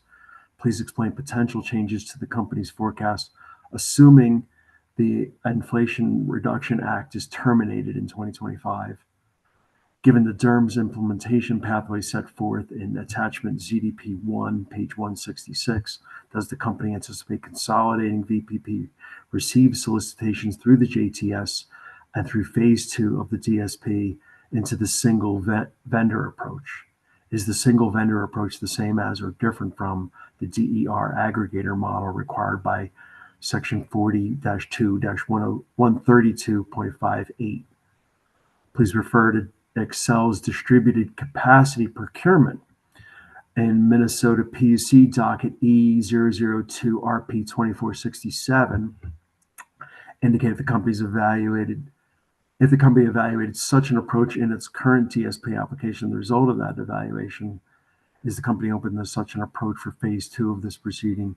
Please explain how the DCP concept is distinct from a virtual power plant and the aggregator DER concept presented in 24A 0442E, or here in this DSP proceeding. Please provide any internal documents that the company's produced regarding TCP programs in other jurisdictions, whether implemented by Excel operating companies or other utilities. Please describe whether, and if so, how the company's grid needs assessment reflects the acquisition of a minimum of 100 megawatts of dispatchable distributed generation as required by SB 24207. Please include detailed descriptions of any company assumptions about the capacity and location of each DDG deployment. Hearing Exhibit 101, ILE Directs, page 48, indicates that the budget used to calculate the long-term rate forecast in the JTS includes very similar assumptions as used in the DSP, and investments are highly consistent, and the presentations generally align with one another. Please quantify the differences between the distribution capital budget used to calculate the LTRF in the JTS and the distribution capital budget used in the DSP. The quantification should be broken into the 7 GMAC eligible categories and 4 other distribution capital categories as displayed in HE 101, table JWI D5, as well as any other categories needed. With respect to HE 109, executable attachment 3, all electric PREM data tab, would the company agree that the impact on winter non-coincident load due to installation of a heat pump is equal to a customer's maximum winter kilowatt value less the maximum summer kilowatt value? Or how does the company net out base usage to determine the impact of heat pump adoption for customers with and without solar? And finally, with respect to the company's projection of EV adoption in HE 109, executable attachment 4, please indicate for Colorado as a whole and within public service territory, total registered light duty vehicles by year, average life of light duty vehicles, new LDV registrations by year, new EV registrations by year, percent EV registrations per year. So, and we have a few more that are related to the VPP proceeding in particular that I could explain now as well. Do you want us to vote on the ones you just had before you get to the VPP ones? Sure. That makes sense to me. Do they work for you, Commissioner Gilman, or any clarifications you'd like to add? They do. Just a few clarifications. Mr. Mendelson referred to the DOE heat pump challenge, and I think elaborating on my prior questions about explanation of the figures, understanding the base assumptions as you indicated in this related to efficiency. And I think one thing that wasn't mentioned is cutoff temperature when we change to a backup will be important. So I would just add that as one of the aspects we want to understand and their impact. Additionally, improvements related to the DOE heat pump challenge question, improvements in low temperature operation could indicate that backup may not be necessary in all applications, especially with newer building envelopes. So I think in line with some of the chair's interests in understanding the difference in forecasting with some of these assumptions, I wanted to suggest perhaps we have them address the impact if, say, 10% of new installations do not utilize any electric resistance as a backup, and they simply just use the heat pumps as the primary and secondary heating. And that's my only addition. But other than that, I'm good with Mr. Mendelson's question. I am good with both Mr. Mendelson's request and Commissioner Gilman's additions. Commissioner Plant? Yeah, I had similar comments to the ones that Commissioner Gilman added there. I guess what I was wondering is if they're assuming a hybrid heat pump on all of the heat pumps that they're modeling, and then what that temperature cutoff is, and whether or not that's universal in their service territory, or if they're breaking out different climate zones for different assumptions. And the other aspect of that is if they are assuming hybrid heat pumps or that the electric resistance as a backup, whether or not that temperature changed, where it either switches over to gas or switches over to the resistance, which I think I think that's maybe what you were asking as well, Commissioner Gilman, whether that new technology changes that trigger temperature that they're using in their modeling. Yeah, I was calling it cutoff temperature for the heat pump, and then I think we can elaborate on this when we put it together. There's kind of a hard cutoff and then kind of declining contributions at some point potentially, and at least in the modeling for heat pump performance put forth in the gas infrastructure plan M docket, they provided one discrete example of how they saw retrofit dual fuel systems working. And so it'd be interesting to see what the actual basis is for these assumptions on the operations. But I agree with you. Well, cutoff temperature, efficiency, and all those details. And then I think it is in here. I think I've seen it. I can't put my finger on what the number is, but there is some diversity, I believe, to if they assumed electric or gas backup, but I'm not sure they modeled any with no backup. Yeah, no, I agree. That's good. The other question I had, Mr. Mendelson, with respect to your request for the estimates of EVs on the system, I'm just curious about if they are aware that an EV is on the system. Is that because somebody has enrolled in an EV rate? Or specifically enrolled in managed charging. It seems like their assumptions are not based on a managed charging system being deployed, but it seems like the only way they really know about the EV customer is if they're enrolled in something. So I'm trying to figure out if their number of EVs is a true number of EVs or if it's a number of EVs that are enrolled in managed charging, because otherwise I don't know if they'd know. And so that's the only clarification that I had. Does that make sense? It does. And one addition we'd like to make is to distinguish between EVs and PHEVs, as these are much lower loads. Right. Okay, thank you. So if the commission... Just for the record, I'm good with Commissioner Plant's additions.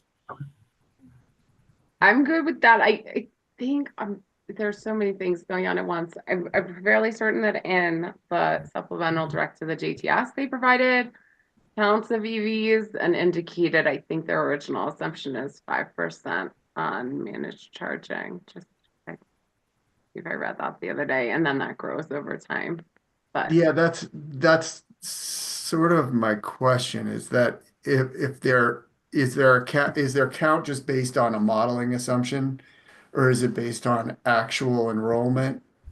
And if it's based on enrollment, is the only way they would know is if they were enrolled in an EV rate or they were enrolled in some sort of a managed charging program. So why would that be so low a percentage? Should be all of them, So I'm trying to understand where they're coming up with their estimates.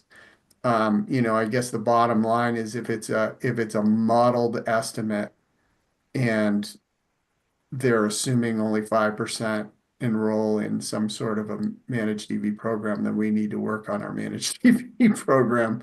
But I don't understand where that number is coming from. So yeah, I think that's fair. That's for that. I think, Mr. Mendelson, before we get into the VPP, I think we better do the procedural stuff first. Is that all you have on the DSP? Yes, it is. All right, Ms. Dundas, you want to take us into the VPP filing? Yeah, thanks, Chair. So first up is whether to deem the VPP complete, as we discussed earlier, pursuant to rules 1303 and 46109.5.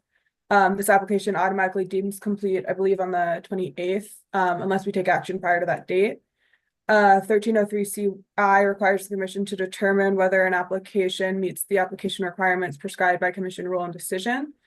For the VPP application, the controlling statute are the requirements found in Senate Bill 24-218. The company filed testimony from 3 witnesses, as well as a matrix describing how and where it complied within its application, the requirements in 42-132.58. So again, for decision is whether to deem this application complete with a date of 2/26 to begin the clock pursuant to 46-1095. And if you, assuming you do deem it complete, whether to set the matter for hearing and bond.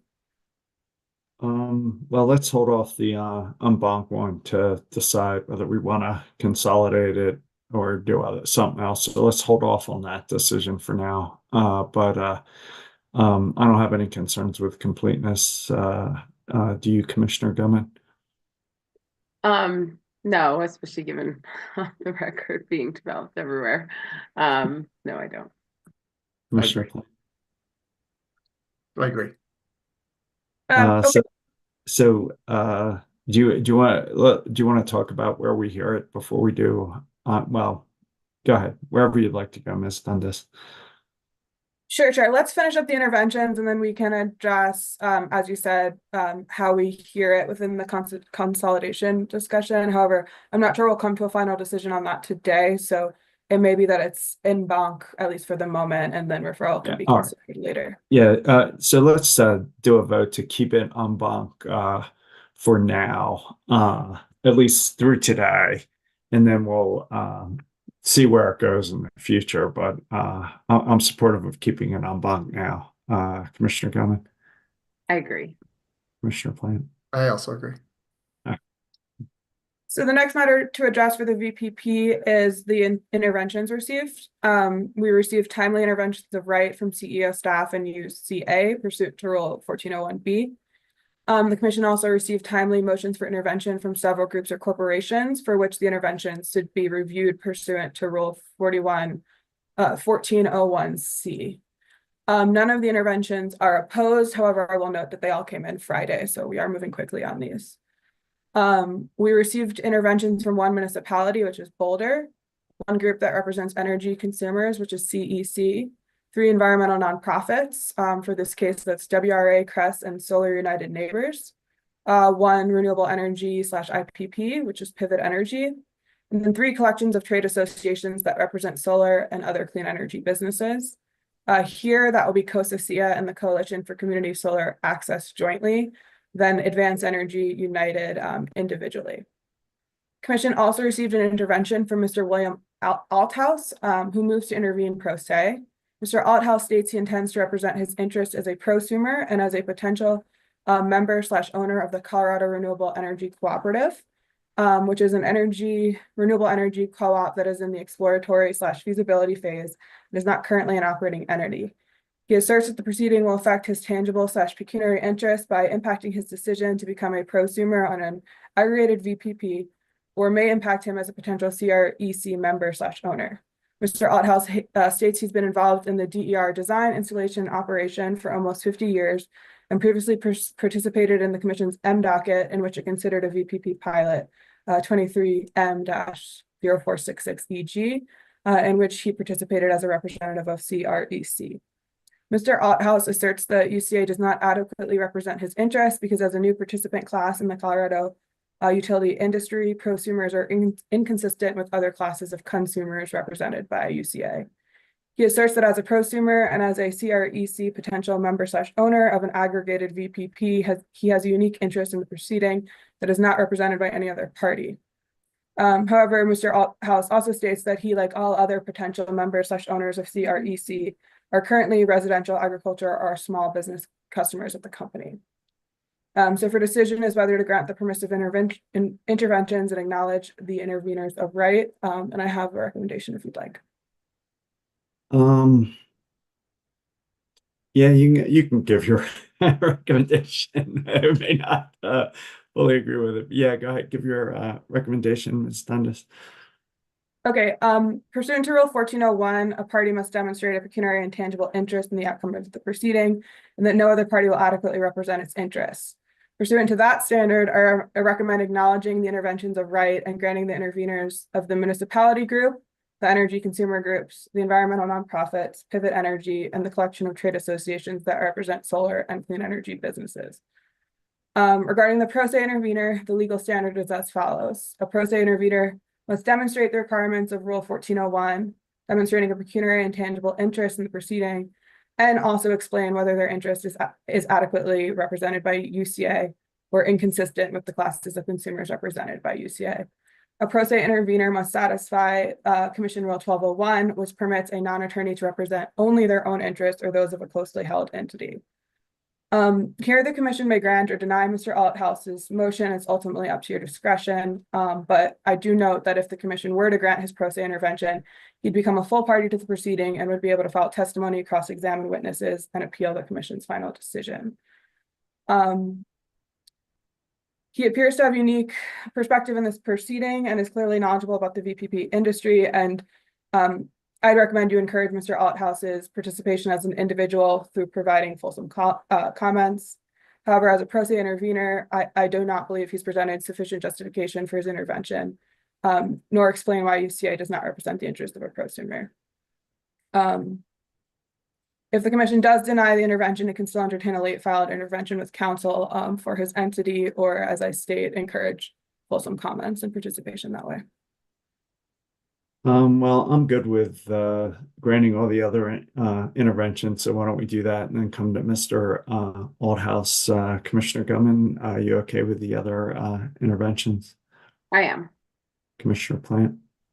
I am as well. I have one clarifying question though, Ms. Dundas. I think that, and I know we're gonna get to the question of whether or not we combine these proceedings. And I think it was brought up by Advanced Energy United that they're a part, in the other proceeding, they're a part of a combined group, and in this proceeding, they're doing it individually. What happens as we grant these interventions? What happens if in fact they get combined? What happens to those different characteristics of intervention that we've approved? Yeah, so today we're granting the interventions in the individual proceedings, and depending on the outcome of the consolidation conversation, it's likely they'll remain separate proceedings for the time being. So if and when we do consolidate the proceedings, additional guidance as to how to handle consolidated testimony and whatnot will be provided. Historically, when we've consolidated proceedings, parties to one proceeding become parties to both.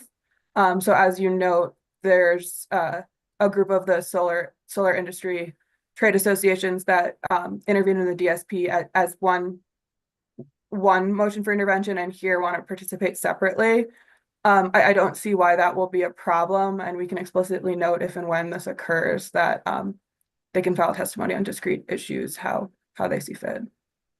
Okay, thanks. Yeah, I approve the list. Commissioner Gilman, what do you think of Mr. Althouse pro se request? I'm interested to hear from both of you, especially Commissioner Plant, who ran the VPP proceeding. Obviously there can be some complications here, but he also looks to have some unique experience and interest. So interested to hear from Commissioner Plant. I know who handled that proceeding specifically. Commissioner Plant? Yeah, I would be inclined to admit him. There is, one of the things that we're hearing from, I think, from the interveners are companies that represent aggregators. Those are, for-profit companies that are going to be, opining on on the construction of our compensation and that sort of thing. But then the compensation between the aggregator and the consumer that they're, as part of that aggregation is a completely separate separate negotiation that happens between, aggregators and their participants. And I think that Mr. Outhouse representing, number one, those participants specifically, what he's referring to as prosumers, I think that is an important component. But, I also think that could be represented by UCA. The thing that I think is unique is that the cooperative structure that he's proposing, in which I think they also have in California, when, as I recall, the testimony during the M docket is, could point to some differences in terms of how that VPP gets structured, as opposed to, the for-profit aggregator model and the cooperative prosumer owner member nonprofit model. So I think that may offer a pretty distinct view from the other aggregators that are participating, in one that I don't think we would get from UCA. Well, I mean, I agree with you both that Mr. Althouse will add value to the process and the proceeding, has a bunch of expertise and probably a unique view on it. I guess my biggest concern, if we do admit him as an intervener, can we limit cross adhering from non-attorney parties? I'm not a fan of non-lawyers engaging in cross. I think these proceedings are so much money and so time consuming, and there's so much going on. I just think that doesn't work for me in terms of managing a hearing. So, Ms. Dundas, can we do that as part of our conditioning the admission, or do you think we're better off structuring this as comments? Thanks, Chair. I might have to phone a friend, but my understanding is we don't, that a pro se intervener has full party rights as the rest of the parties. Now, during his cross-examination or any pro se's cross-examination, he'd still have to follow evidentiary rules and proper practice for cross. So, there could be objections if he's not performing that in an appropriate manner. However, to preemptively limit his ability to participate doesn't seem consistent with granting him party status. So I don't think there's a way to go like party light here. I think it's comments or full participant as a party. However, again, you've got discretion as chair during the hearing to keep any cross-examination in line or consistent. It's just such I don't know, Commissioner Planner, you all right with a comment structure where we'd view, we'd ask the team to get us as comments as part of the testimony, or do you feel strongly that we'd be better off integrating him as a party? And Chair, just on the part you just mentioned, again, his comments would be part of the administrative record. They wouldn't be testimony. No, I know, but and just in terms of how it gets to us, I think he's in a different. I mean, he's really halfway between an intervener and halfway between a public comment, because he's got real expertise, but he doesn't have he's not represented by counsel. So I don't know, Commissioner Plant. Yeah, is the concern over potential time? I mean, can't we? But I think we limit we get an estimate of time in the matrix that we receive ahead of time. I mean, can we put limitations on time. I mean, typically we let the parties set their own limitations, and I know in prior hearings, pro se cross has spun out of control, and then parties object. The pro se person doesn't understand the objection, so it. I mean, in the past, I mean, I problems with lawyers too, so uh, uh, uh, it's just tougher to manage because they're not under the same ethical restrictions, and I mean, clearly don't know the rules of evidence and procedure, so it can be messy, and it has been messy. Yeah, I mean, I've never been in one of those proceedings anyway, so I'm probably a bad person to ask. We haven't But- let pro se, we haven't let people intervene pro se really Right. since I've been here Right. for this reason. Maybe once we did in the CPP. Commissioner Gilman, I don't know if you've been here the longest, so do you have any views on that? Times. Been here the longest, but I'm also an attorney, not an attorney who questions people. So, That was a Freudian slip. Throw that out there. You and me both. I'm just hoping we don't get limited. So. We can do it both ways. I can manage the cross-set hearing. If you have a preference one way or another, Commissioner Gilman. I think, look, I'm willing to take the risk here. I think if you just go on what you perceive as one bad experience one time or whatever it was, and I get it.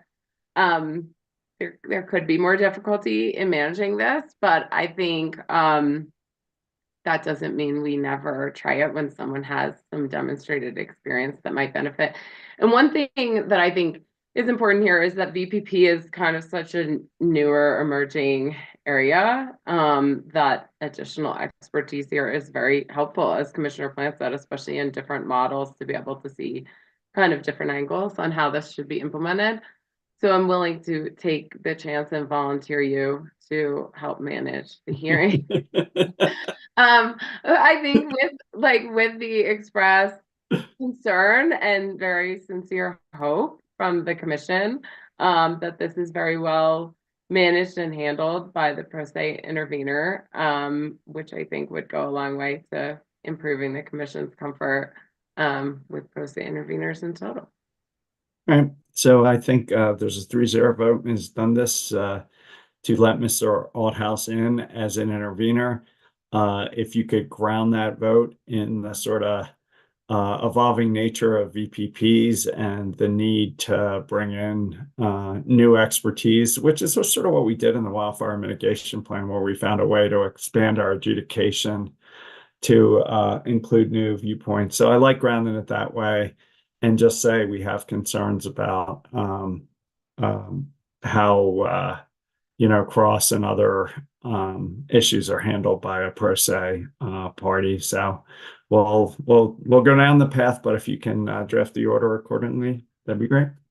Sure, Chair, and I'd also just suggest emphasizing in the order that his individual interest is as a prosumer and a potential VPP participant, and that his advocacy should not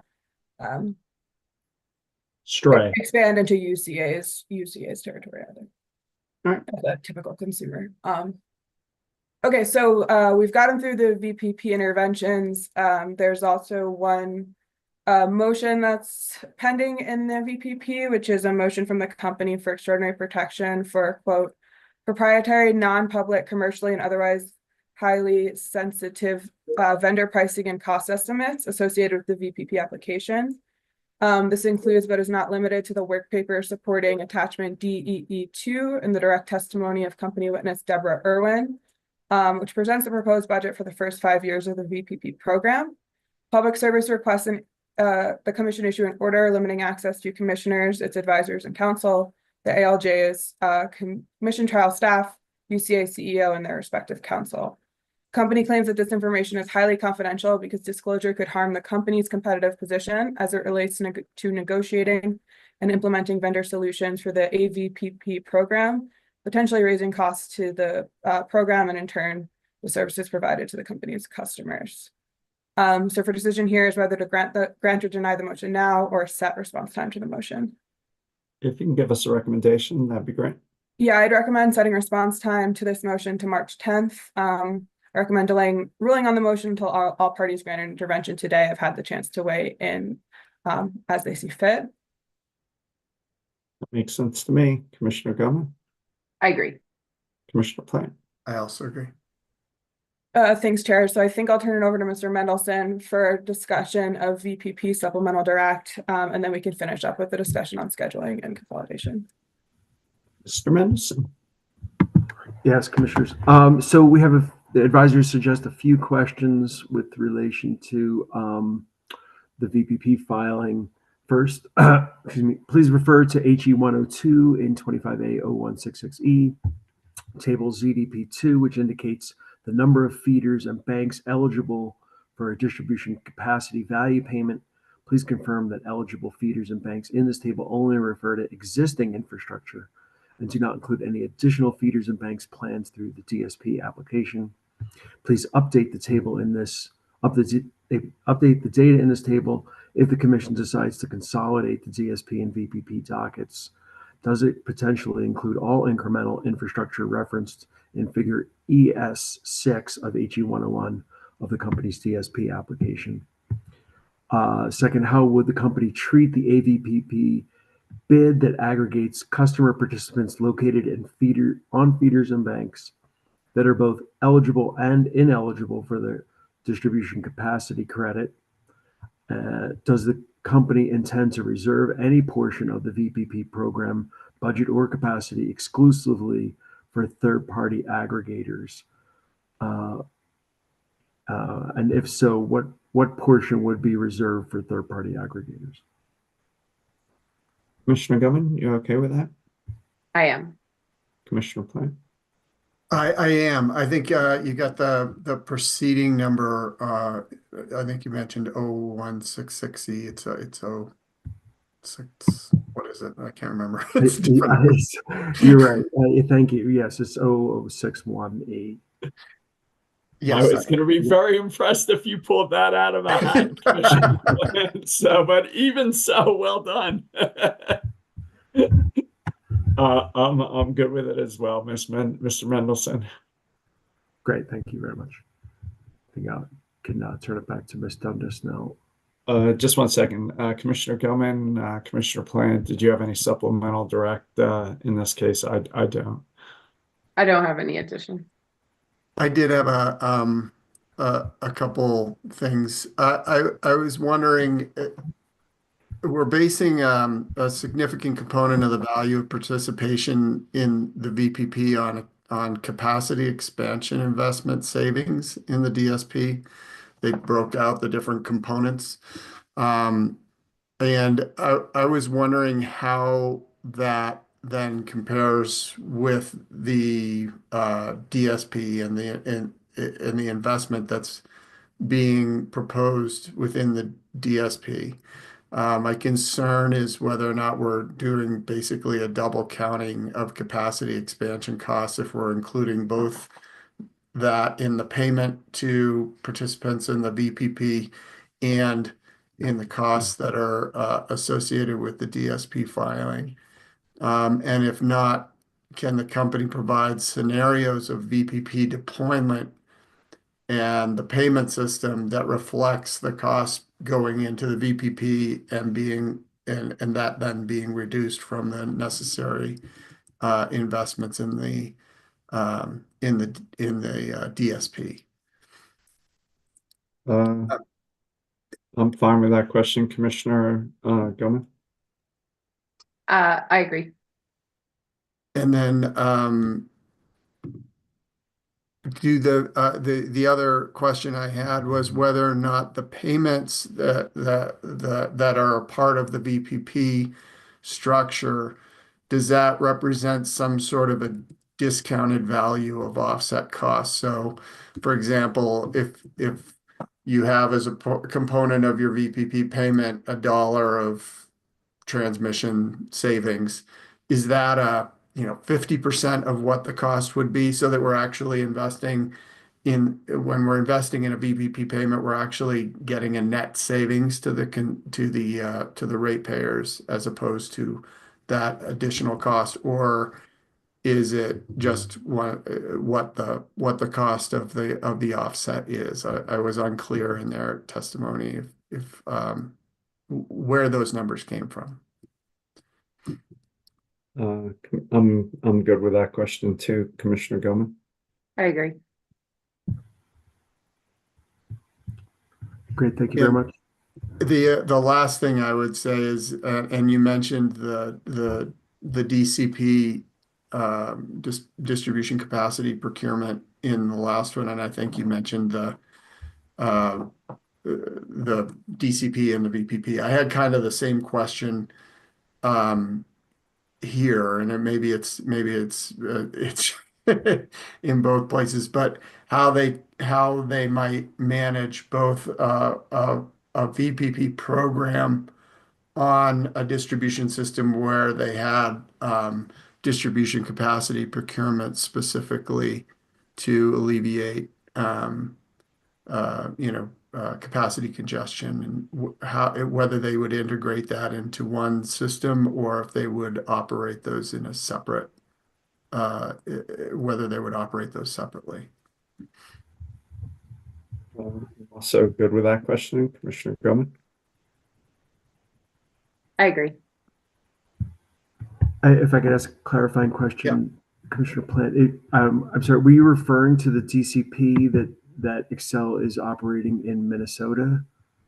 Yeah, if the DCP is deployed on the distribution system here, if that would integrate in some way with their VPP program, or if it would operate completely separately, how they see that operating on the distribution system, and whether or not that should be a component of a VPP system, or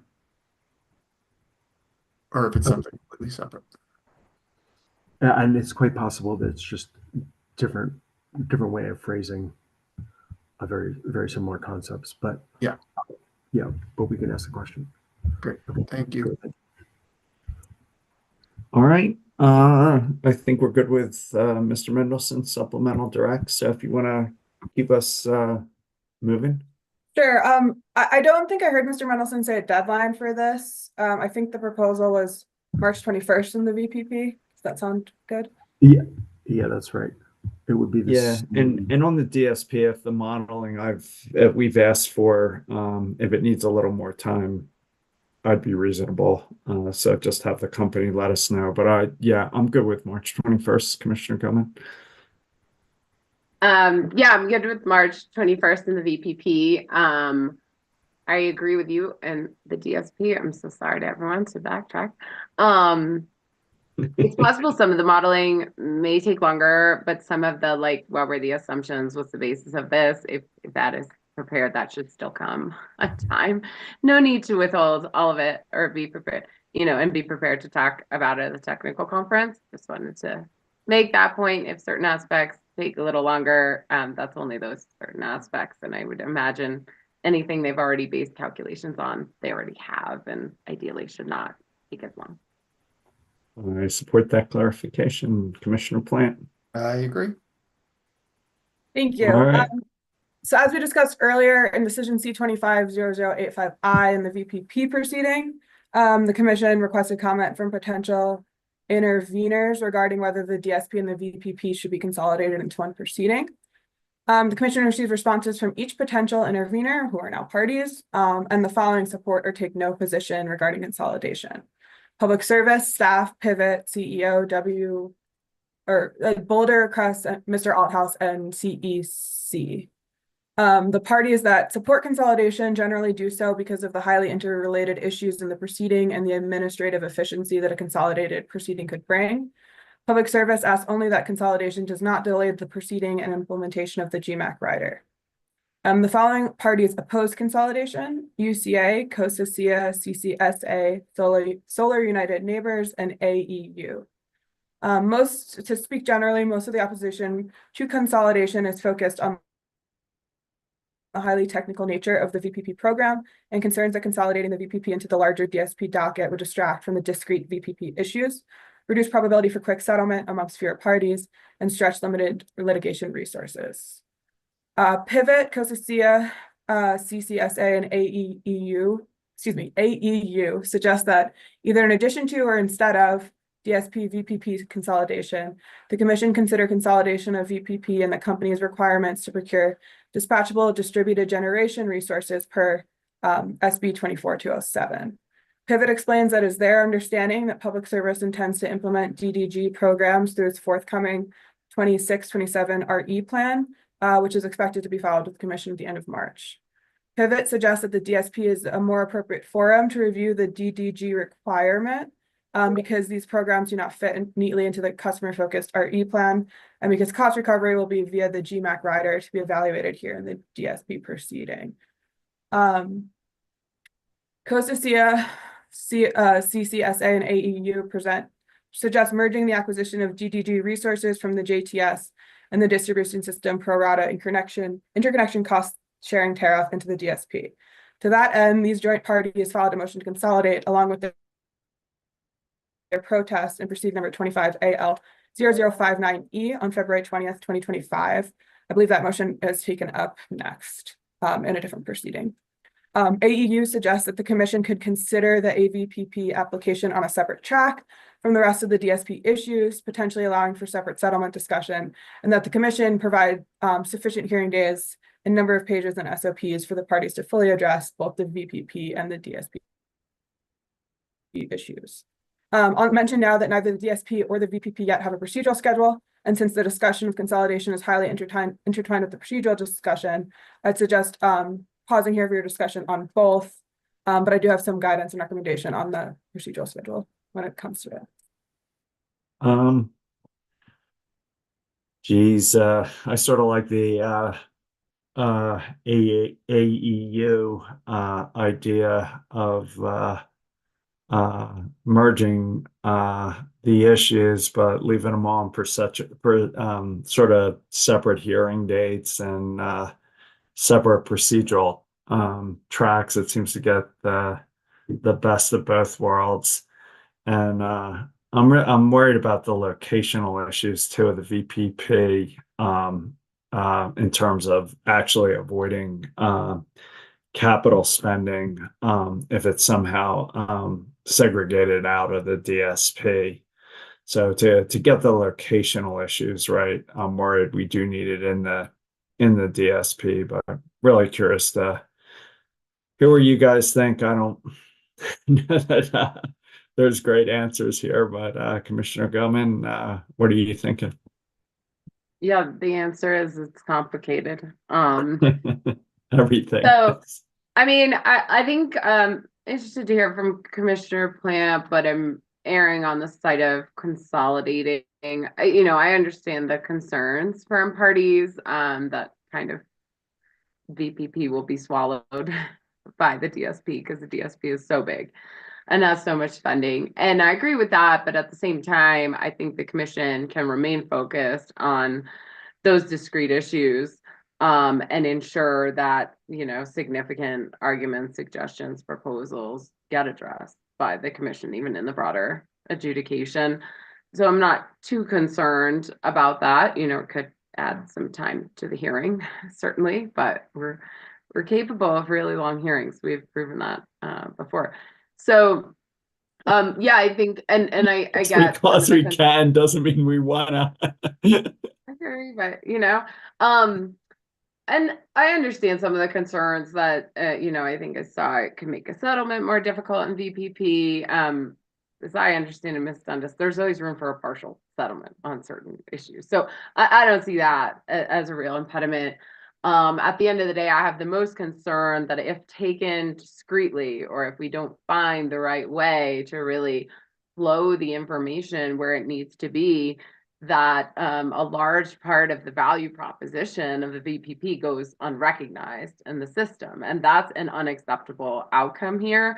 To be sure, there are generation savings, transmission savings, but given the scale of investment the company is putting forth in the DSP, it seems very reasonable to include at a very primary level consideration of those distribution expenses and needs as part of considering the VPP. And I don't see, I haven't seen us have a great example of how you do that and ensure that you can timely move that back and forth and then consider the implications of those decisions, whether locational or the size, back to the other investments we were considering. And so to me, consolidating them probably presents the best opportunity to do so and to have a much more coordinated approach here than we would have if they were kept separate.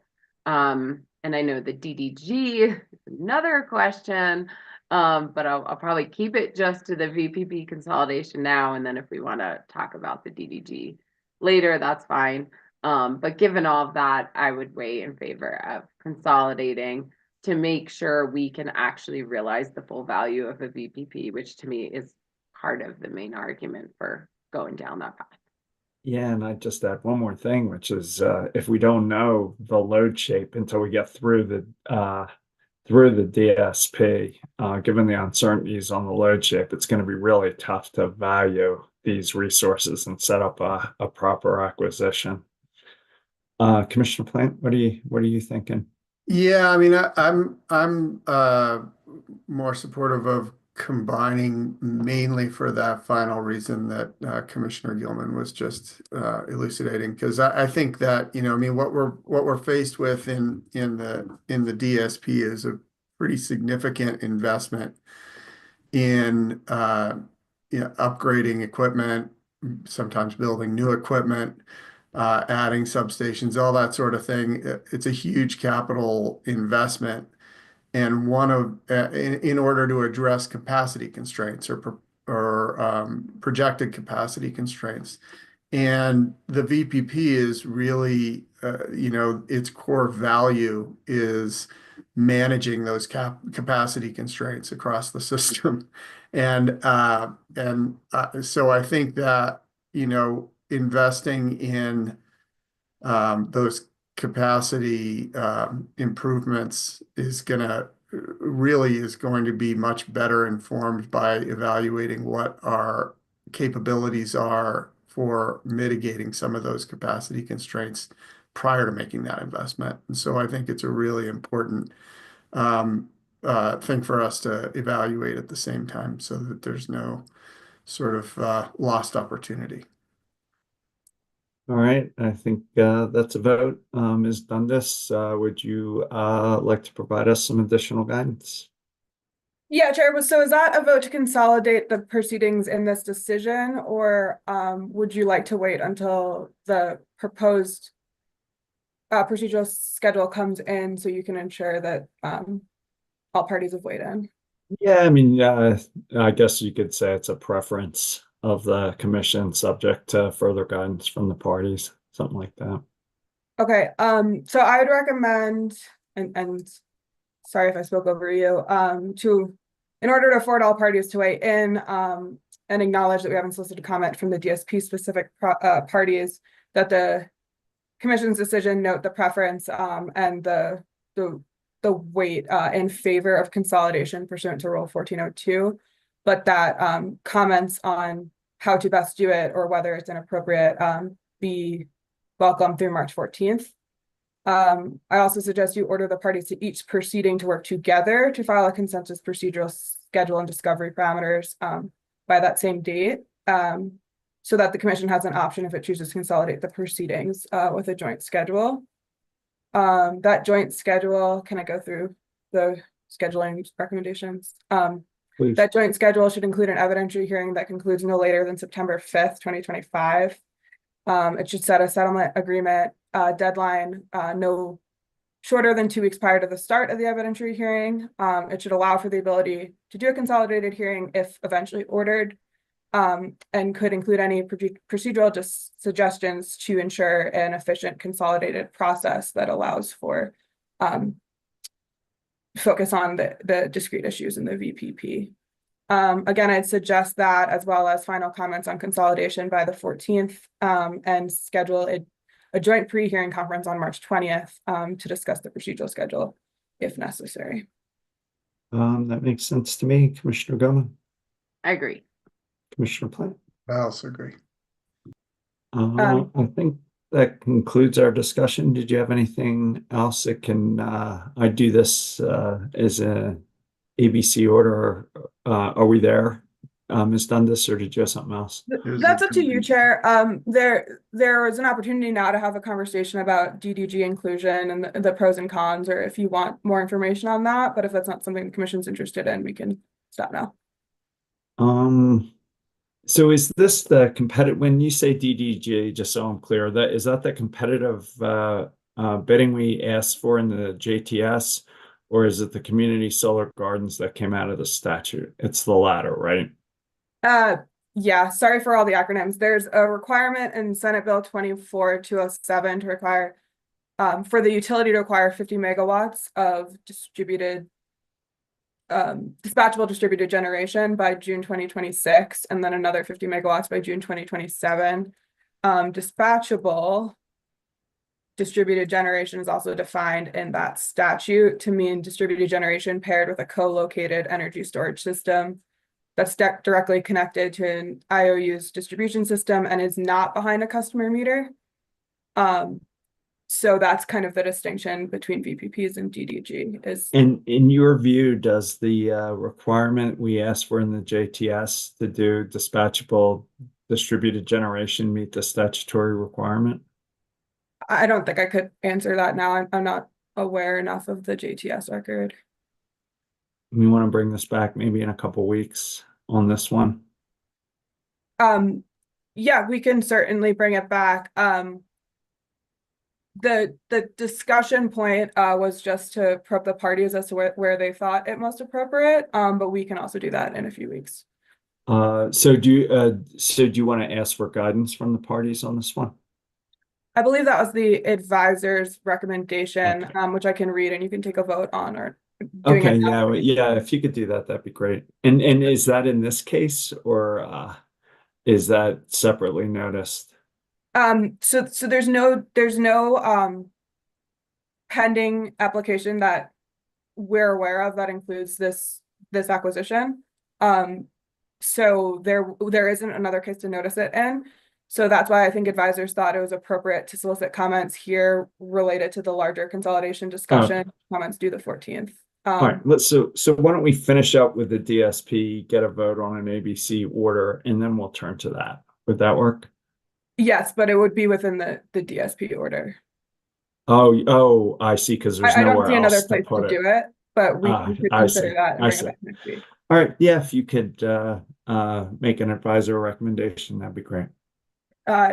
Yeah, thanks. I am reading from Mr. Mendelson just to keep it quick. But like I said, public services required by Senate Bill 24207 to procure this 50 megawatts of DDG before June 1, 2026.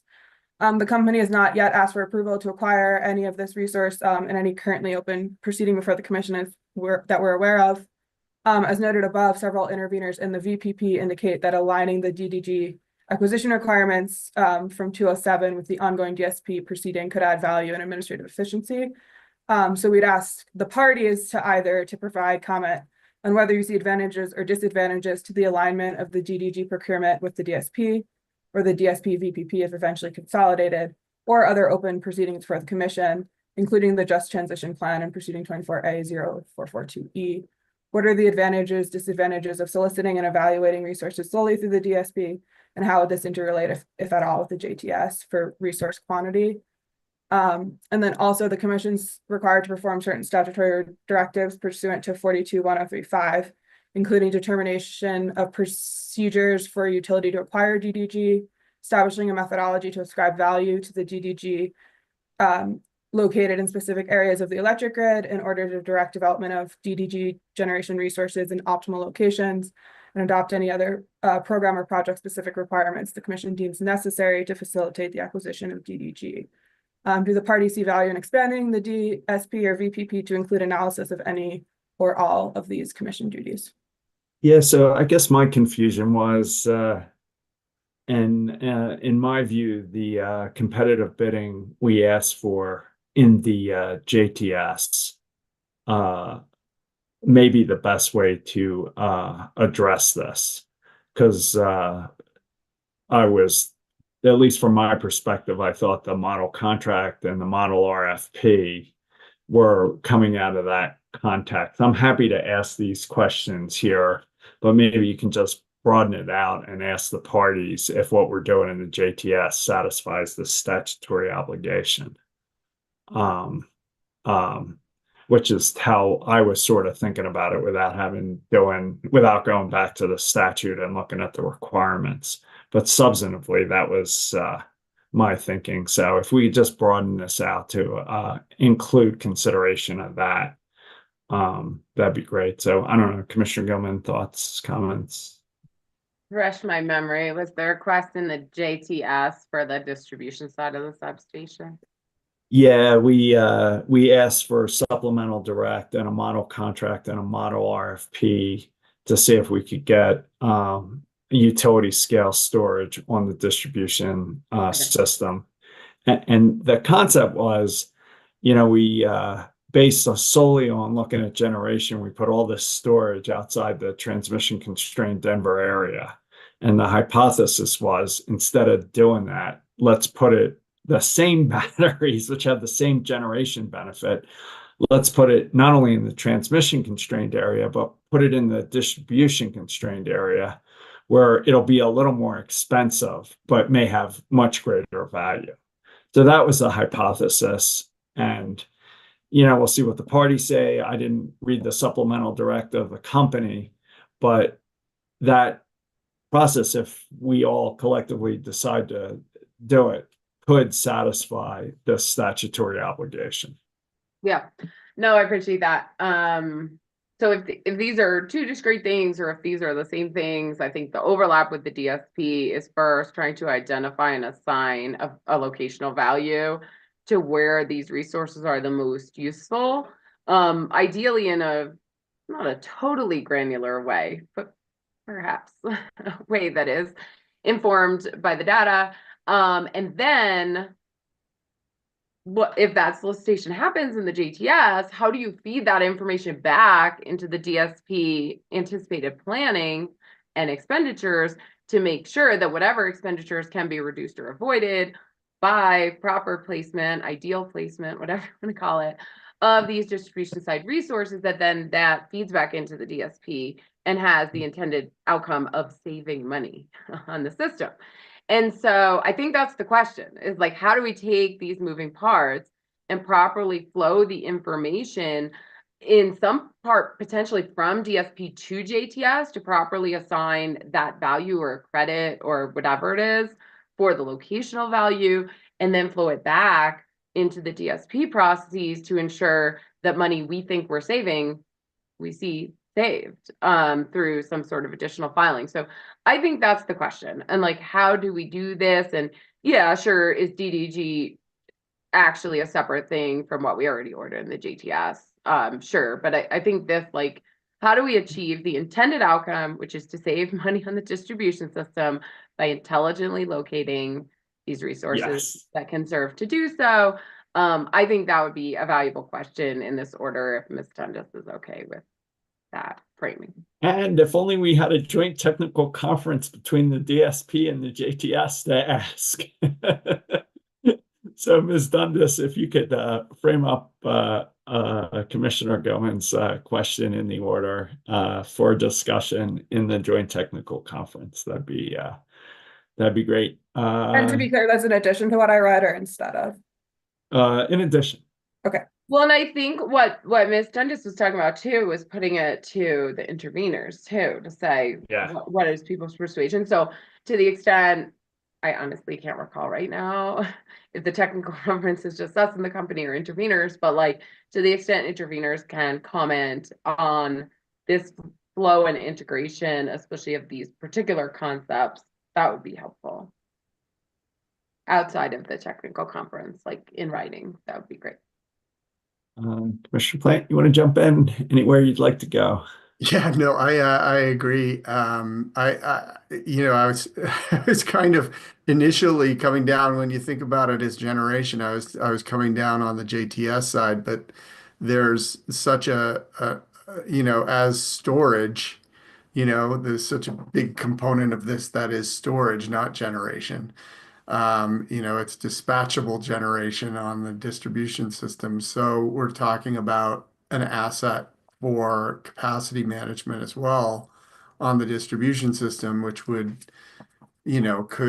significantly inform how much we have to spend on capacity expansion on the distribution system, and that would put it in the DSP. But yeah, I appreciate the comments from Commissioner Gilman, and I'd support getting the interveners' comments on that, their perspectives on that. But really, I feel like we have to figure out a way that we can incorporate the savings from this, if it's in JTS, into the DSP, and I'm not sure exactly how we do that.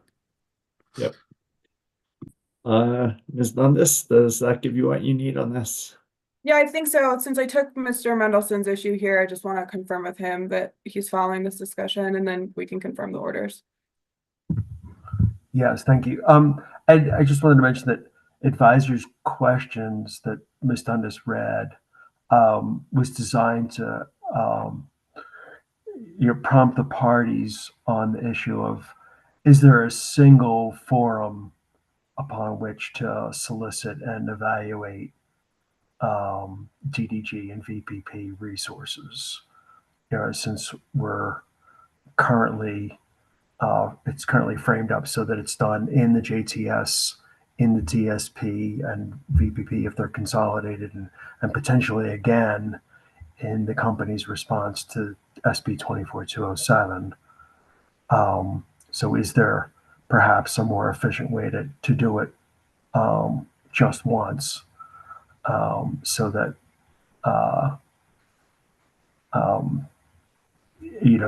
to have a consistent and efficient approach?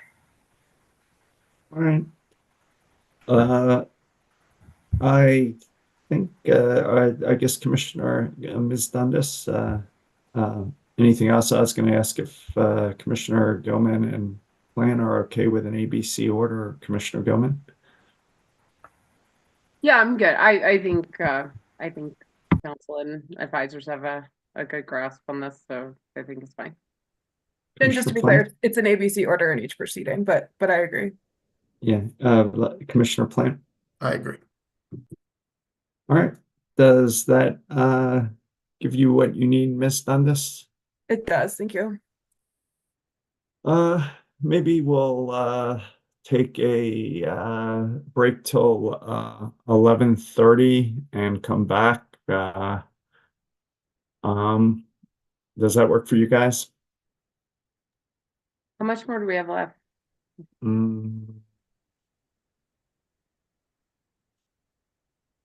I think we probably have 30 or 40 minutes. Okay. I have a slight preference to push it through, but if you want to break, we can break. All right. I guess I'm okay pushing through. Mr. Davis, proceeding 25AL-0059E. Good morning, Commissioners. I'm Ron Davis of the Commission's advisory staff. On January 30th, Public Service Company of Colorado filed updated tariffs for the interconnection of community solar gardens.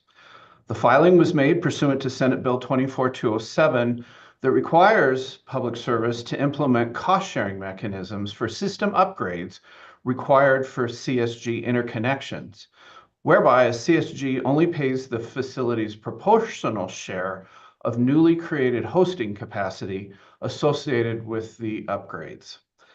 By this interconnection tariff filing, Public Service specifically proposes to apply pro rata cost sharing only to distribution substation upgrades. Public Service argues that distribution system upgrades can be readily allocated on a cost per megawatt basis. The company also contends that the solar industry stakeholders have suggested to the company that this particular type of system upgrade can present a material barrier to CSG development. In simple terms, the tariff proposal establishes a pro rata share of certain substation upgrades for a particular CSG when that facility's share of the upgrades is less than 90%. When other CSGs use the same substation upgrade within 5 years, those CSGs would also be charged their respective pro rata share based on the costs of the per megawatt upgrade. Remaining interconnection costs not paid for by the CSGs are proposed to be recovered from ratepayers through the Grid Modernization Charge, or the GMAC, that we've been discussing earlier. And that has been put forward, as you know, in 24A 547E, or the DSP proceeding. Costs subject to the GMAC would be offset by CSG developer contributions made in accordance with the company's interconnection tariffs, consistent with how the company treats other forms of customer contributions in aid of construction. Public Service also proposes to cap the funding available for interconnection upgrades that are not addressed by CSG developers at $5 million per year. That's an overall system cap and not on a cap on per substation upgrades. Public Service explains that this cap will balance the interconnection needs of the community solar gardens with ratepayer costs.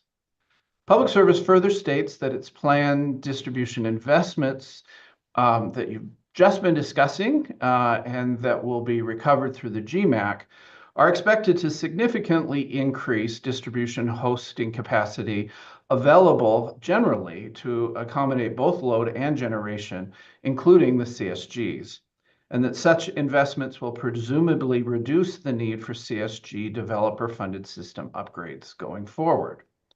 And finally, this pro rata cost-sharing mechanism is proposed to take effect on or after January 1st of 2026, because the company states it will take time and resources to implement this proposed tariff mechanism. Public Service filed direct testimony of one witness in support of the advice letter filing. Trial staff of the Commission filed a protest asking that the Commission set the matter for hearing and suspend the effective date of the tariff sheets. Staff seeks to examine whether the filing satisfies the company's obligations in Senate Bill 207, whether the cost-sharing proposal is consistent with established cost causation principles, whether the company-funded investment capped at $5 million per year is reasonable to all ratepayers, whether the proposal to limit distribution substation upgrade costs subject to the pro rata sharing only to voltage supervisory reclosing and ground fault over voltage protection components of the upgrade is reasonable, and likewise whether the proposal to exclude substation transformer upgrades from the pro rata sharing is also just and reasonable. And finally, staff seeks to examine whether using the GMAC to recover the costs not funded by the CSG developers is reasonable. CSG representatives, specifically the Colorado Solar and Storage Association, the Solar Energy Industries Association, and the Coalition for Community Solar Access, also filed a protest. Like trial staff, these joint solar parties argue that the company's tariff proposal entails certain restrictions to the pro rata cost sharing that may not have been contemplated in the statute. And the joint solar parties also raised questions about the proposed $5 million annual limit.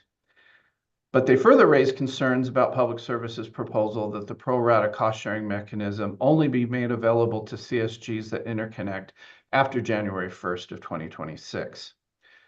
And as you've already heard, within the protest, the joint solar parties put forward a motion to consolidate this advice letter proceeding with the DSP proceeding. The joint parties believe consolidating these cases will make the best use of Commission and stakeholder resources and more comprehensively consider the types of system upgrades and appropriate cost allocation that's necessary. Based on its conferral with Public Service, the joint solar parties state that the company, Public Service, reserves its right to take a position on this motion and respond to the motion in the future. So this morning, the question for you to answer is whether to set the matter for hearing and suspend the March 2nd effective date for the filed tariff sheets. I can provide a recommendation if you'd like. I think we'd welcome a recommendation. Okay, I recommend that the Commission set the matter for hearing and suspend the effective date of the tariff sheets for 120 days pursuant to statute. I recommend that the matter be referred to an ALJ for a recommended decision and that the ALJ should rule on the motion to consolidate. The suspension order should further establish a 30-day notice and intervention period. Commissioner Gumman, I agree. Commissioner Plant, I also agree. as do I, and I think that could be an ABC order, Mr. Davis. Okay. Well, I think you're right, Commissioner Gumman. Looks like we only have one last thing, 25A-044EG, Public Service Mountain Energy Project, CPCN. Mr. Davis. Correct. This was an application that Public Service filed on January 16th, and it's requesting that the commission approve and authorize the company to pursue what it calls the Mountain Energy Project. And I'm joined by Commission Counsel Alex Acera in this presentation. The Mountain Energy Project is the company's long-term solution to address supply constraints in its Eastern Mountain Gas System. The Eastern Mountain Gas System serves Grand Lake, Granby, Winter Park, Dillon, Frisco, Copper Mountain, Breckenridge, and Leadville. The Eastern Mountain Gas System has limited supply resources due to its location in the mountains, and it relies on supply that comes from the Marshall Compressor Station, and that station feeds gas from the company's Northern and Denver gas systems. Public Service states that as customer demand increases in its Eastern Mountain, Denver, and Northern gas systems, a supply shortfall has affected the Grand Lake, Keystone, and Breckenridge load centers. The project directly impacts service to approximately 33,500 customers, and I think that's excluding the customers of other utilities who are impacted by this project.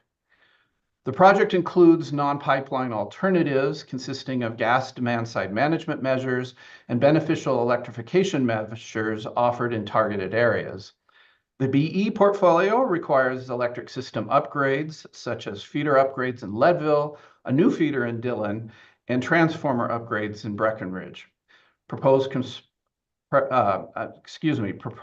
compressed natural gas, or CNG, and liquefied natural gas facilities, and that's LNG, would still need to be required in Keystone and Breckenridge in order to fully resolve the identified supply constraint.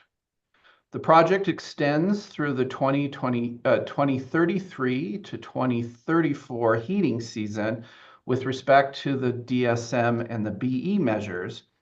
The CNG and the LNG will be deployed this year and next year, and the electric upgrades would be placed in service between 2027 and 2029. The company estimates that the cost of this project will total $155.3 million. The company seeks to recover these costs incrementally over time.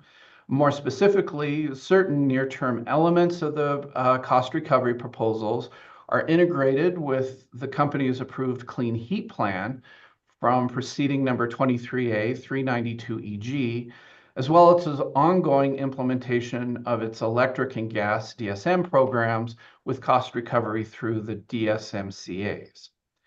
And for the other utilities served by the Eastern Mountain Gas System, Public Service seeks to assess a charge for any provided additional supply as a proportional share of the costs of this overall project, stemming from both the non-pipeline alternatives and the supplemental supply components, or in other words, the CNG and the LNG.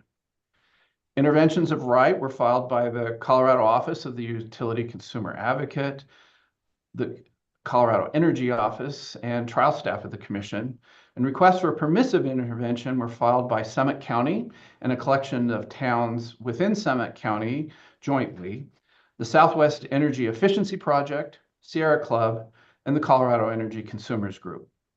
Staff of the Commission, the Colorado Office of the Utility Consumer Advocate, and CEC explicitly request an evidentiary hearing.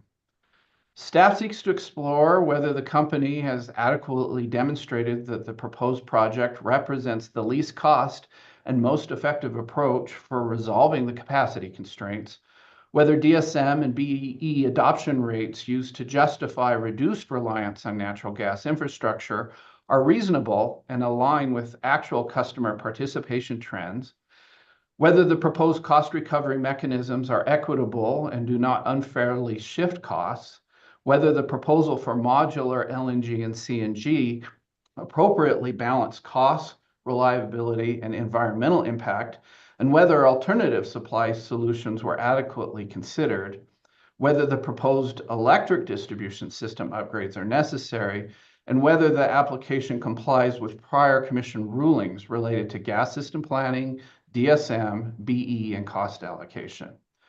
UCA goes on to highlight the interaction between the company's instant application here and the proposal for LNG deployment as addressed by the commission recently in the company's 2024 gas rate case. UCA also highlights the interaction between the project and the company's approved 2024 to 2026 Clean Heat Plan, and UCA highlights the estimated total cost, that $155 million for the benefit of about 33,500 customers, or approximately $4,600 per customer, is calculated by UCA. And CEC is concerned about the potential funding streams the public service seeks to use and the potential reductions in reliability that may result from the project. CEC states that the proceeding raises questions about the appropriate allocation of costs between the company's electric customers and its gas customers. So the first question for you to answer in this proceeding this morning is whether you see cause to set the matter for hearing, and if so, who should hear the case. So I'll turn it over to you for your discussion. Commissioner Gilman. I do see cause to set the matter for hearing, unique and new, and has significant policy implications. Being as such, I would suggest we either keep it en banc, or I would be happy to hear it as a hearing commissioner. I think especially given the new nature of this proceeding type and the policy implications here, I think it would be important for the commission in some manner to keep this. So interested to hear where you all are on that. So, I guess I agree. It should be set aside for hearing. And I've been talking to council and was wondering if you were to be hearing commissioner, if you would be okay, instead of doing a recommended decision that you would issue for party exceptions, if you'd be willing to do an initial decision that would come back to the three of us and would be taken at a weekly meeting. So I just know in the past when we've done these hearing commissioner things, it's just very tough to get your thoughts into a recommended decision based on party exceptions. So I guess Commissioner Gilman, would you be open, and you can talk to council if you'd like it. The email I have calls from council calls it an initial commission decision. So with some structure like that, would you be open to some structure like that if we went down the hearing commissioner route? Did you have anything to add, Mr. Sarah, before I? Well, no, I was just coming on in case you had questions for me about any of the particulars of the process. So I'm here to answer any questions. Okay, thank you. Sorry. Whenever I see you, I want to make sure I don't already have a problem. It's not always bad news. He's here to help. Supportive. No, I'm fine with that. I mean, I don't have any pride of ownership here where the decision can only be my opinion. I'm very much trust and look forward to input from you and Commissioner Plant if I were to serve as hearing commissioner. And I think there's probably certain efficiencies given all we have on bonk right now that we could gain from going the hearing commissioner route.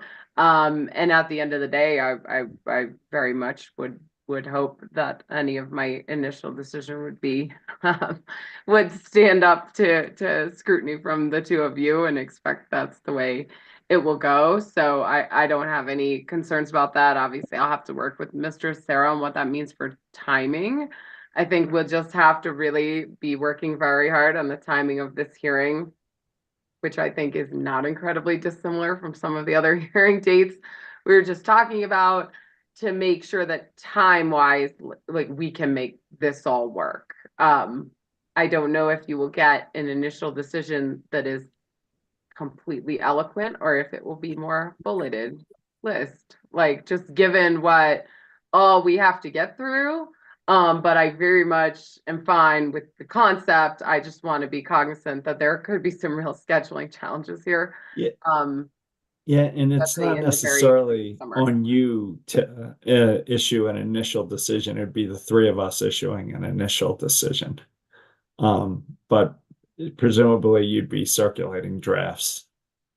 Yeah, so like with that caveat that the end of summer is looking like really, really difficult time-wise, I have no issue with the concept and with doing everything I can to get you all of my kind of thoughts and outcomes and findings from having run the proceeding up to that point to facilitate a discussion amongst the three of us. That concept I'm totally on board with. I'll just have to work with Mr. Sarah on what does the actual timing look like here, given all the moving parts with all these proceedings.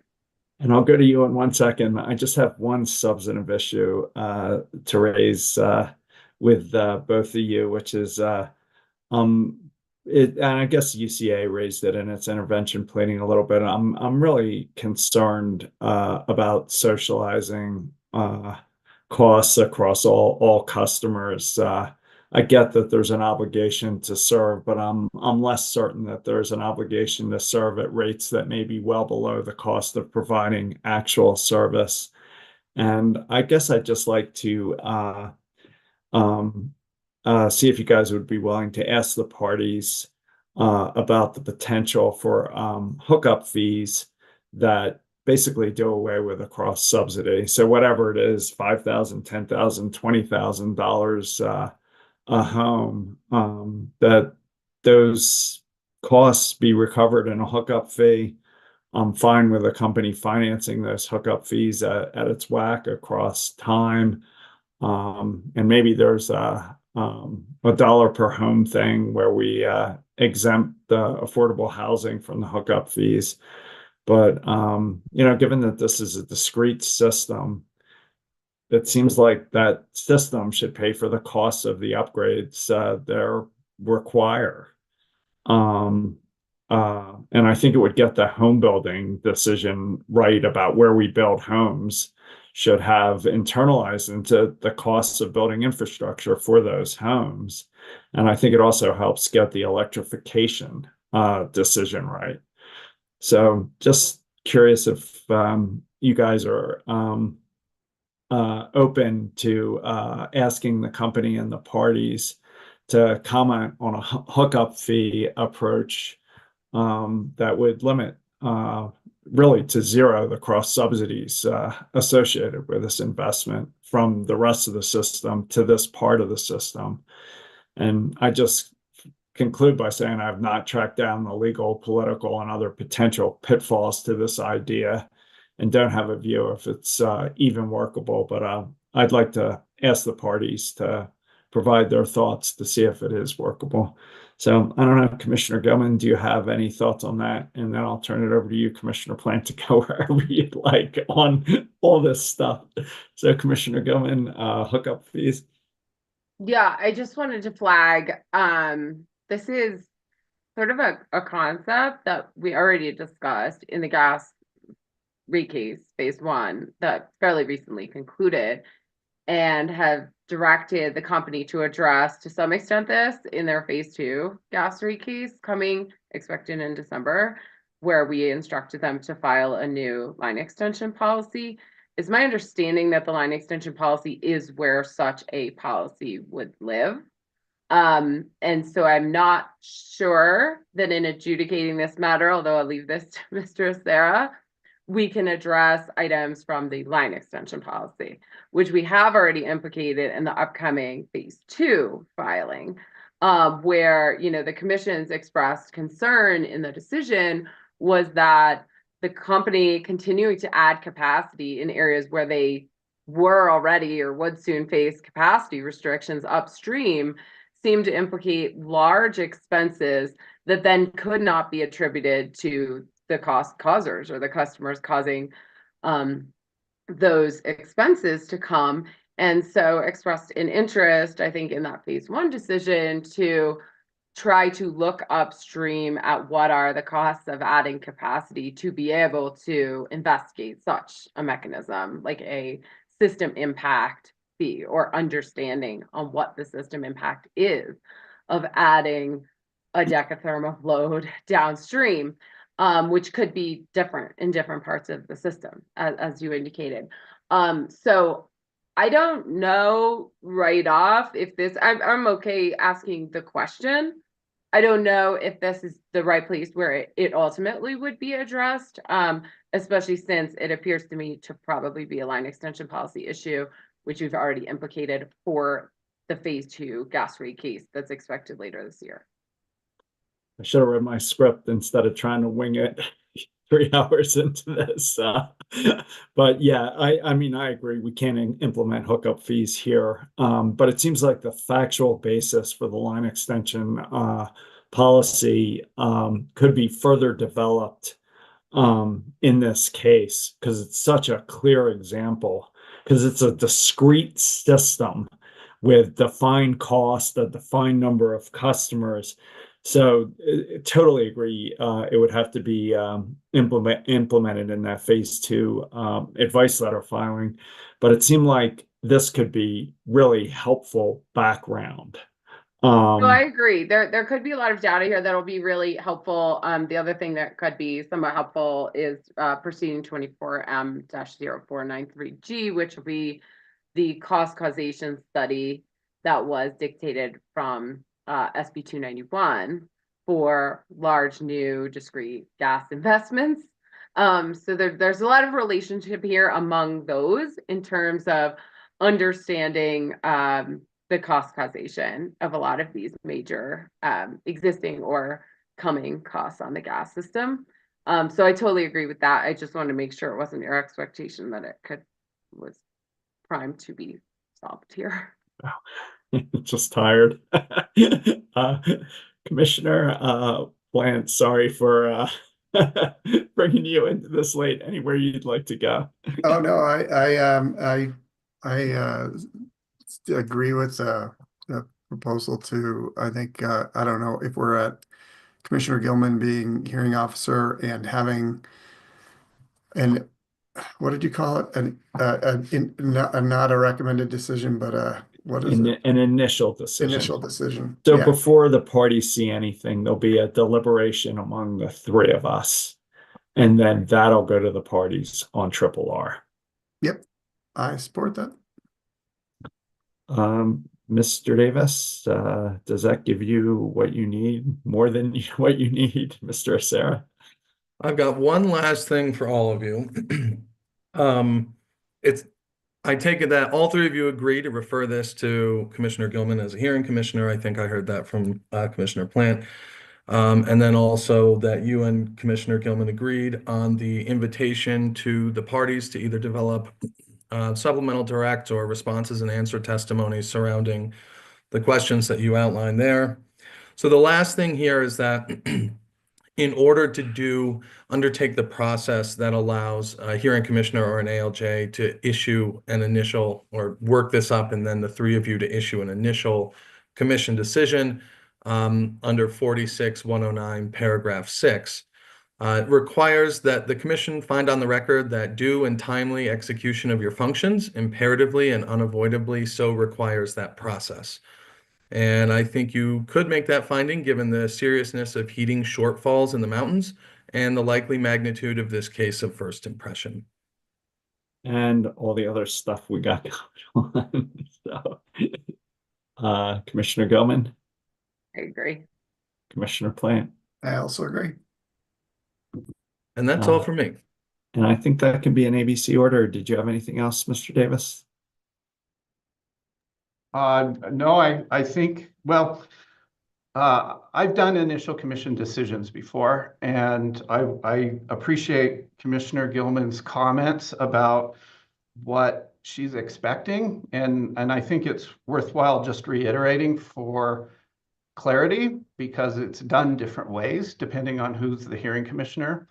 I think the preference here is that Commissioner Gilman will write a decision that will be circulated for a discussion and adoption rather than her role won't be limited to simply conducting the hearing, and then the advisors will present everything like we normally do after a hearing for a commissioner's deliberation. So I think what the expectation here is that Commissioner Gilman is going to draft a decision that will be the basis for the deliberations adopting a commission decision. That works for me. Does that work for you, Commissioner Gilman? Yes. Does that work for you, Commissioner Plant? Yes, it does. Thanks for the clarification, Mr. Davis. Okay, then I have nothing further then.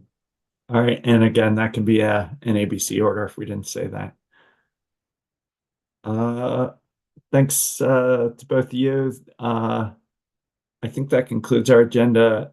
Thanks to Mr. Mendelson and Ms. Dundas for getting us through the DSP VPP hearing issues in an efficient way. And with that, Commissioner Gilman, final thoughts before we adjourn. Nothing additional. Thanks. Commissioner Plant. I have nothing additional. Thanks a lot. All right. Thanks, you guys.